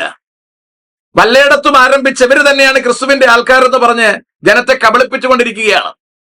ഇവർ പത്രോസിന്റെ അനുകാരികൾ എന്ന് പറഞ്ഞ് നടക്കുകയാണ്. ഇവരാണ് യഥാർത്ഥ സഭയെന്ന് പറയുക. വളരെ കൃത്യമായിട്ട് അറിയണം, വിശുദ്ധ വേദപുസ്തകത്തിനകത്ത് പരാമർശിച്ചിട്ടുള്ള സഭാ ചരിത്രം എന്ന് പറയുന്നത് ക്രിസ്തുവിന്റെ സഭയുടെ ചരിത്രമാണ്. പെന്തക്കോസ്ത് നാളിൽ ആരംഭിച്ച പരിശുദ്ധാത്മാവിലൂടെയുള്ള ദൈവസഭയുടെ ആരംഭം. അവിടെ എവിടെയും കത്തോലിക്ക ഇല്ലെന്നറിയണം. കത്തോലിക്കൊക്കെ ഉണ്ടാകുന്നത് 4-ാം നൂറ്റാണ്ടിലാണെന്ന് തിരിച്ചറിയണം. അതിനുശേഷമാണ് കത്തോലിക്ക ശക്തമാകുന്നതെന്ന് തിരിച്ചറിയണം. ഇന്ന് കാണുന്ന കത്തോലിക്ക യേശുക്രിസ്തുവുമായി യാതൊരു ബന്ധവും ഇല്ലാത്തതാണ്. ഈ കത്തോലിക്ക എന്ന് പറയുമ്പോൾ ഞാൻ എല്ലാ ക്രൈസ്തവ സംഘടനകളെ അതിനകത്ത് ഉൾപ്പെടുത്തുന്നുണ്ട് കേട്ടോ. ചെല്ലി പറയാറുണ്ട്, സീറോ മലബാറുണ്ട്, ഇസഡ് മലബാറുണ്ട്. ഏത് മലബാർ ആയാലും തിരുവഴുത്തുമായി ബന്ധമില്ലാത്ത സകല മതസംഘടനകളും നാമധേയ സംഘടനകളും അവകൾ പൈശാചികമാണ്, അവകൾ ക്രൈസ്തവ മതത്തിന്റെ ഭാഗമാണ്, അവകൾക്ക് കർത്താവുമായി യാതൊരു ബന്ധവുമില്ല. അത് തിരിച്ചറിഞ്ഞിരിക്കണം. അതിൽ തമ്മിൽ തൊമ്മൻ കത്തോലിക്കയാണെന്ന് മാത്രമേ ഉള്ളൂ. അപ്പൊ ഇവിടെ മാത്യു ജോസഫ് പറയുന്നത് ഒന്നുകൂടി നമുക്ക് കേൾക്കാം. സഭ ആധികാരികമായിട്ടൊരു കാര്യം പറയരുതെന്ന് പറഞ്ഞിട്ട് ഞാൻ പറഞ്ഞാൽ പിന്നെ സർക്കുലർ വായിക്കും. തീർച്ചയായിട്ടും. അതെ അതെ. അതുകൊണ്ട് സർക്കുലർ വായിക്കാൻ ഇടവരാതിരിക്കാൻ വേണ്ടി ഞാൻ എല്ലാവരോടും പറഞ്ഞത്, കാസയോടും പറയുന്നു, അങ്ങയോടും പറയുന്നു, എന്നെ കേൾക്കുന്ന എല്ലാവരോടും പറയുന്ന ഒരു കാര്യമാണ്, സഭ ഇപ്പൊ ആധികാരികമായിട്ട് ഇപ്പൊ കത്തോലിക്ക സഭയുടെ സിസ്റ്റം വളരെ സിമ്പിളാണ്. എന്റെ നേരെ മേളിലുള്ള ആള് എന്റെ വികാരിയച്ഛനാണ്. ആ വികാരിയച്ഛന്റെ മേളിൽ എന്റെ രൂപത മെത്രാനാണ്. രൂപത മെത്രാന്റെ മേളിൽ സിനഡാണ്. എനിക്ക് ഇവരാരും വേണ്ട. വെറുതെ എന്റെ ഇടവകയിലെ വികാരി അച്ഛൻ എന്നെ ഒന്ന് വിളിച്ചിട്ട്, മാരിയോ എന്നെ ഒന്ന് കാണണം എന്ന് പറഞ്ഞാൽ ഞാൻ 10 മിനിറ്റ് കൊണ്ട് ഇടവകയിലെത്തും. 10 മിനിറ്റ് വേണ്ട, എനിക്ക് 3 മിനിറ്റ് മതി. ഇടവകയിൽ എത്തിക്കഴിയുമ്പോൾ എന്റെ വികാരി അച്ഛൻ എന്നോട് ഇന്ന കാര്യങ്ങൾ ഇനി പറയരുതെന്ന് പറഞ്ഞാൽ ഞാൻ അപ്പൊ തന്നെ അത് നിർത്തും. മാത്രമല്ല, ഞാൻ സഭയെ അനുസരിച്ചുകൊണ്ട് ഇന്ന കാര്യങ്ങൾ ഇനി പ്രസംഗിക്കില്ലെന്ന് പരസ്യമായി പറയുകയും ചെയ്യും. ഇതിന്റെ മുമ്പ് പറഞ്ഞു പോയതിന് മാപ്പ് പറയുകയും ചെയ്യും. കാരണം ഞാൻ സഭയ്ക്ക് വിധേയനാണ്. എത്രയോ ഗതികെട്ട മാരിയോ ജോസഫ്. എനിക്ക് മുകളിൽ വികാരിയച്ഛൻ, വികാരിയച്ഛന്റെ മുകളിൽ മെത്രാൻ, മെത്രാന്റെ മുകളിൽ ബിഷപ്പ്, അതിന്റെ മേളിലെ പോപ്പ്, ഇങ്ങനെ പോകും തോന്നുന്നു. വാസ്തവത്തിൽ മാരിയോയുടെ മുകളിൽ കർത്താവായ യേശുക്രിസ്തു ഇല്ലല്ലേ? ഇവിടെയാണ് മാരിയോ താങ്കൾക്ക് അബദ്ധം പണഞ്ഞത്. ഇവിടെയാണ് താങ്കൾ രക്ഷപ്പെടേണ്ടത്. താങ്കൾ സ്വാതന്ത്ര്യത്തിനായിട്ടാണ് വന്നതെങ്കിൽ സ്വാതന്ത്ര്യം പ്രാപിക്കണം. അല്ലാതെ ഇസ്ലാം മതത്തിൽ നിന്ന് ചാടി ക്രിസ്തു മതത്തിലേക്ക് വന്നതുകൊണ്ട് പ്രത്യേകിച്ച് കാര്യമൊന്നുമില്ല. താങ്കളുടെ മുകളിൽ വരേണ്ടത് മെത്രാനല്ല, താങ്കളുടെ മുകളിൽ വരേണ്ടത് കർത്താവായ യേശു ക്രിസ്തുവാണ്. നമ്മളെ സകല സത്യത്തിലും വഴി നടത്തുന്നത് കത്തോലിക്ക സഭ അല്ല മാരിയോ. നമ്മളെ സകല സത്യത്തിലും വഴി നടത്തുന്നത് പരിശുദ്ധാത്മാവാണ്. അതുകൊണ്ട് ഇസ്ലാമിൽ നിന്ന് രക്ഷിക്കപ്പെടാനാണ് താങ്കളെ പരിശുദ്ധാത്മാവ് നിയോഗിച്ചതെങ്കിൽ താങ്കൾ രക്ഷിക്കപ്പെടണം. താങ്കൾ സഭ പറയുന്നത് എന്തും കേൾക്കുമെന്ന് പറയുന്നത് മൗഢ്യമാണ്, അടിമത്വമാണ്. താങ്കൾ പണ്ട് ഇസ്ലാം മതത്തിന് താങ്കളുടെ ശരീരത്തിലെ എല്ലാ അവയവങ്ങളും അടിയറ വച്ചിരുന്നത് പോലെ ഇപ്പോൾ കത്തോലിക്ക സഭയ്ക്ക് അടിയറ വച്ചിരിക്കുന്നു. എന്തു ദൗർഭാഗ്യമാണ് സുഹൃത്തെ! താങ്കളെ വിളിച്ച ക്രിസ്തു ഇപ്പോഴും താങ്കൾക്ക് വേണ്ടി വിലപിച്ചുകൊണ്ടിരിക്കുന്നു. മാനസാന്തരപ്പെടാൻ നോക്കൂ മിസ്റ്റർ മാരിയോ. തീർച്ചയായിട്ടും. ഇപ്പോഴത്തെ പ്രശ്നം ഇതൊന്നുമല്ല. ഇപ്പോഴത്തെ പ്രശ്നം വേറെ. അത് ഞാൻ പിന്നെ നമുക്ക് ചാരിറ്റി വിഷയത്തെ നമുക്കൊന്ന് മാറ്റിവെക്കാം. രണ്ട് കാര്യം മാരിയോ, ഒരുപക്ഷെങ്കില് ഈ യേശുവും ഈസായും രണ്ടാണെന്നുള്ളത് കേരളത്തിലോ അല്ലെങ്കിൽ ലോകത്തിലോ ആദ്യമായിട്ട് അവതരിപ്പിച്ചത് ഞാനാണല്ലോ. തീർച്ചയായും. അതിനുശേഷം പിന്നെ മാരിയോ അത് വളരെ കൃത്യമായിട്ട് തന്നെ പലയിടങ്ങളിലും കമ്മ്യൂണിക്കേറ്റ് ചെയ്തതായിട്ട് ഞാൻ മനസ്സിലാക്കിയിട്ടുണ്ട്. പ്രത്യേകിച്ച് ഇപ്പൊ നടക്കുന്ന കഴിഞ്ഞ ആഴ്ച പോലും ഞങ്ങൾക്കൊരു ധ്യാനം നടന്നു കഴിഞ്ഞപ്പോ അതിൽ വ്യക്തമായി ഞാൻ ജനങ്ങളോട് പറഞ്ഞു, ഈസായും യേശുവും ഒന്നല്ല രണ്ടാണ്, അള്ളയും യഹോവയും ഒന്നല്ല രണ്ടാണ്, വ്യക്തമായി ഞാൻ പഠിപ്പിക്കുന്നുണ്ട്. അതെ, അതേപോലെ തന്നെ യഹോവയും അള്ളാഹുവും രണ്ടാണെന്നുള്ളത് 98-ൽ 2008 ഞാൻ എറണാകുളത്ത് ടൗൺ ഹാളിൽ വെച്ചിട്ട് പബ്ലിക്കായിട്ട് പ്രസംഗിച്ചു. അതിനുശേഷം മാരിയോ അതേ സ്റ്റാൻഡിൽ തന്നെ വരികയും എനിക്ക് വന്ന കാര്യമറ്റവച്ചനുമായിട്ടുള്ള കാര്യമറ്റവച്ചനെ എന്നെ വിളിക്കുകയൊക്കെ ചെയ്തതിന് ശേഷം മാരിയുമായിട്ടുള്ള എന്തോ ഒരു ചെറിയ മറ്റുള്ള ആളുകളുമായിട്ട് പ്രശ്നം വന്നപ്പോൾ കാര്യമറ്റവച്ചൻ എന്നെ വിളിക്കുകയും ഞാൻ പറഞ്ഞു ആ വീഡിയോ ഒക്കെ അതിനുശേഷം ആ വീഡിയോ ഒക്കെ ഞങ്ങൾ റിമൂവ് ചെയ്തതാ. ഇപ്പൊ എന്നിട്ട് ആ റിമൂവ് ചെയ്ത വീഡിയോ പണ്ട് ആരോ സൂക്ഷിച്ചു വെച്ചത് എടുത്തിട്ടാണ് ഇപ്പൊ പ്രചരിപ്പിക്കുന്നത്. എന്റെ ചാനലിലെ വീഡിയോസ് ഒന്നും ഇല്ല. ഓക്കെ. അല്ല, മാരിയോ, എനിക്ക് മാരിയോയുടെ വിശ്വാസത്തിൽ ഒരു തരികിട പോലും അവിശ്വാസമില്ല. അത് മാത്യുവിന് അറിയാം. ഞാൻ മാത്യുവിനോട് ആ കാര്യം കൃത്യമായിട്ട് പറഞ്ഞിട്ടുണ്ട്. പിന്നെ ഇവിടെ സംഭവിച്ച എന്താന്ന് വെച്ച് കഴിഞ്ഞാൽ, ഇവിടെ കണ്ടോ, ഇവർ രണ്ടുപേരും കൂടെ ഇട്ട് ശരിക്കും മാരിയോ അലക്കുകയാണ്. മാരിയുടെ കൃത്യം വിശ്വാസം കത്തോലിക്ക സഭ അംഗീകരിക്കുന്ന ഒരു ഘട്ടത്തിൽ മാത്രമേ മാരിയോയ്ക്ക് ആ വിശ്വാസം പറയാൻ പറ്റത്തുള്ളൂ. കത്തോലിക്ക സഭ അംഗീകരിച്ചില്ലെങ്കിൽ മാരിയുടെ വിശ്വാസം പൂഴ്ത്തിവെക്കേണ്ടി വരും. അങ്ങനെ മാരിയോ പല വിശ്വാസങ്ങളും പൂഴ്ത്തിവെച്ചിരുന്നു. ഈ അടുത്ത ഘട്ടങ്ങളിൽ പൂഴ്ത്തിവെച്ചിരുന്ന വിശ്വാസം പൂഴ്ത്തിവെച്ചിട്ട് ഓപ്പോസിറ്റ് മാരിയോക്ക് പ്രസംഗിക്കേണ്ടി വന്നു. ബൈബിളും ഖുറാനും തിരുവചനം തന്നെയാണെന്ന മട്ടിന് രണ്ട് പുസ്തകങ്ങളെയും ഒരുപോലെ ഉദ്ധരിച്ചുകൊണ്ടും എന്തിന് കുറച്ചു പറയണം, ഹിന്ദുമതത്തിന്റെ ശ്ലോകങ്ങൾ പോലും ചൊല്ലിക്കൊണ്ട് ഇവകളെല്ലാം ഒന്ന് തന്നെയാണെന്ന് പറയത്തക്ക നിലയിലേക്ക് മാരിയോ അധപ്പതിക്കുന്ന ഒരു ഘട്ടത്തിലാണ് മാരിയോക്കെതിരെ കൃത്യമായ വിശദീകരണങ്ങളുമായി സഹോദരന്മാർ യൂട്യൂബിൽ ഇറങ്ങിയത്. സോഷ്യൽ മീഡിയയിൽ ഈ കാര്യങ്ങൾ വ്യക്തമായി ചർച്ച ചെയ്യപ്പെട്ടപ്പോഴാണ് ഇപ്പോൾ മാരിയോയെ രക്ഷിക്കാൻ വേണ്ടി ആൾക്കാർ ഇറങ്ങിയിരിക്കുന്നത്. എനിക്ക് മാരിയോട് പറയാനുള്ളത്, മാരിയോ, താങ്കൾ നിൽക്കുന്ന സ്ഥലം തിന്മയായ സ്ഥലമാണ്, തെറ്റിപ്പോയ സ്ഥലമാണ്. ഇസ്ലാം എന്ത് വിശ്വസിക്കുന്നു അത് തന്നെയാണ് കത്തോലിക്കരും വിശ്വസിക്കുന്നത്. ഇവർ ക്രിസ്തു മതത്തിന്റെ ഭാഗമാണ്. താങ്കൾ ക്രിസ്തുവിന്റെ ഭാഗമാകണം, താങ്കൾ ക്രിസ്തുവിന്റെ അനുകാരിയാകണം. പൗലോസ് പറയുന്നത് പോലെ, ഞാൻ ക്രിസ്തുവിനെ അനുകരിക്കുന്നത് പോലെ നിങ്ങൾ എന്നെ അനുകരിപ്പീൻ. അല്ലാതെ വല്ല സഭകളും ഇനി നാളൊരു കാലത്ത് താങ്കൾ രക്ഷിക്കപ്പെട്ടെന്ന് പറഞ്ഞ പെന്തക്കോസിലേക്ക് പോയാലും പെന്തക്കോസ് സഭ പറയുന്നത് താങ്കൾ കേൾക്കരുത്. പെന്തക്കോസ് സഭയിൽ കത്തോലിക്കയിൽ നിങ്ങൾ കാണുന്നത് പോലെ ബിഷപ്പുമാരും മെത്രന്മാരെയും കാണുന്നത് പോലെ വലിയ പെരിച്ചാഴികൾ ഇതിനകത്തുണ്ട്, വലിയ കുറുക്കന്മാർ ഇതിനകത്തുണ്ട്. അത് നിങ്ങൾ തിരിച്ചറിയണം. അവന്മാർക്ക് അടിവറ വയ്ക്കാനായിട്ട് നിങ്ങൾ പെന്തക്കോസിലേക്ക് മൂവ് ചെയ്താലും നരകത്തിലേക്ക് തന്നെ പോകും. അതുകൊണ്ട് ക്രിസ്തുവിന്റെ അനുകാരിയാകുവാൻ താങ്കൾക്ക് ധൈര്യമുണ്ടെങ്കിൽ ആ സഭയൊക്കെ വിട്ട് പുറത്തേക്കിറങ്ങി ക്രിസ്തുവിന്റെ പുറകെ പോകുവാൻ താങ്കൾ തയ്യാറാവുക. താങ്കൾ ചെയ്യുന്ന ചാരിറ്റി പ്രവർത്തനങ്ങളല്ല താങ്കളെ നിത്യതയ്ക്ക് എത്തിക്കുന്നത്. നമുക്ക് വേണ്ടി ക്രൂശിൽ മരിച്ച കർത്താവായ യേശു ക്രിസ്തുവാണ്. ഇക്കാര്യങ്ങൾ വളരെ കൃത്യമായി തിരിച്ചറിയണം. വ്യക്തമായി കാര്യങ്ങളെക്കുറിച്ചുള്ള ബോധ്യം ഉണ്ടായിട്ടും മാരിയോ നീണ്ട 25 കൊല്ലക്കാലം എന്ന് പറഞ്ഞാൽ 1/4 നൂറ്റാണ്ട് ഈ ഒരു മതത്തിന്റെ ചട്ടക്കൂട്ടിനകത്ത് ജീവിതം ഹോമിച്ചു എന്ന് വേണം നമ്മൾ തിരിച്ചറിയുവാൻ. പാവം, ഇനിയെങ്കിലും അയാൾക്ക് രക്ഷപ്പെടാൻ കർത്താവ് അവസരം ഉണ്ടാക്കട്ടെ എന്ന് ആശംസിക്കുകയല്ലാതെ വേറെ നിവൃത്തിയൊന്നും ചെയ്യാനില്ല. അതിനയാൾ തയ്യാറായില്ലെങ്കിൽ ഇസ്ലാം മതത്തിൽ അദ്ദേഹം ആയിരുന്നതിൽ നിന്നും ഒട്ടും വ്യത്യസ്തമല്ല ഇപ്പൊ നിൽക്കുന്നതും. അതിൽ തന്നെ 90 വയസ്സ് വരെ ജീവിച്ച് മരിച്ചു പോയാലും താങ്കൾക്ക് കിട്ടാൻ പോകുന്നതേ ഈ ക്രൈസ്തവ മതത്തിൽ നിന്നാലും താങ്കൾക്ക് കിട്ടാൻ സാധ്യതയുള്ളൂ. സാധ്യതയല്ല, കിട്ടത്തുള്ളൂ. അതുകൊണ്ട് കാര്യം തിരിച്ചറിയുക, വചനം വായിക്കുക, മാനസാന്തരപ്പെടുക. താങ്കളെയും താങ്കളുടെ കുടുംബത്തെയും താങ്കൾ ചെയ്യുന്ന എല്ലാ പ്രവർത്തനങ്ങളെയും ദൈവം ധന്യമായി മാനിക്കുമാറാകട്ടെ. കത്തോലിക്ക സഭ താങ്കളെ തകർക്കാതിരിക്കട്ടെ. വചനം പറയുന്നു, ആരും നിങ്ങളെ ഏത് വിധേനയും തെറ്റിച്ചു കളയരുത്. സൂക്ഷിച്ചുകൊള്ളുക. May God bless everybody.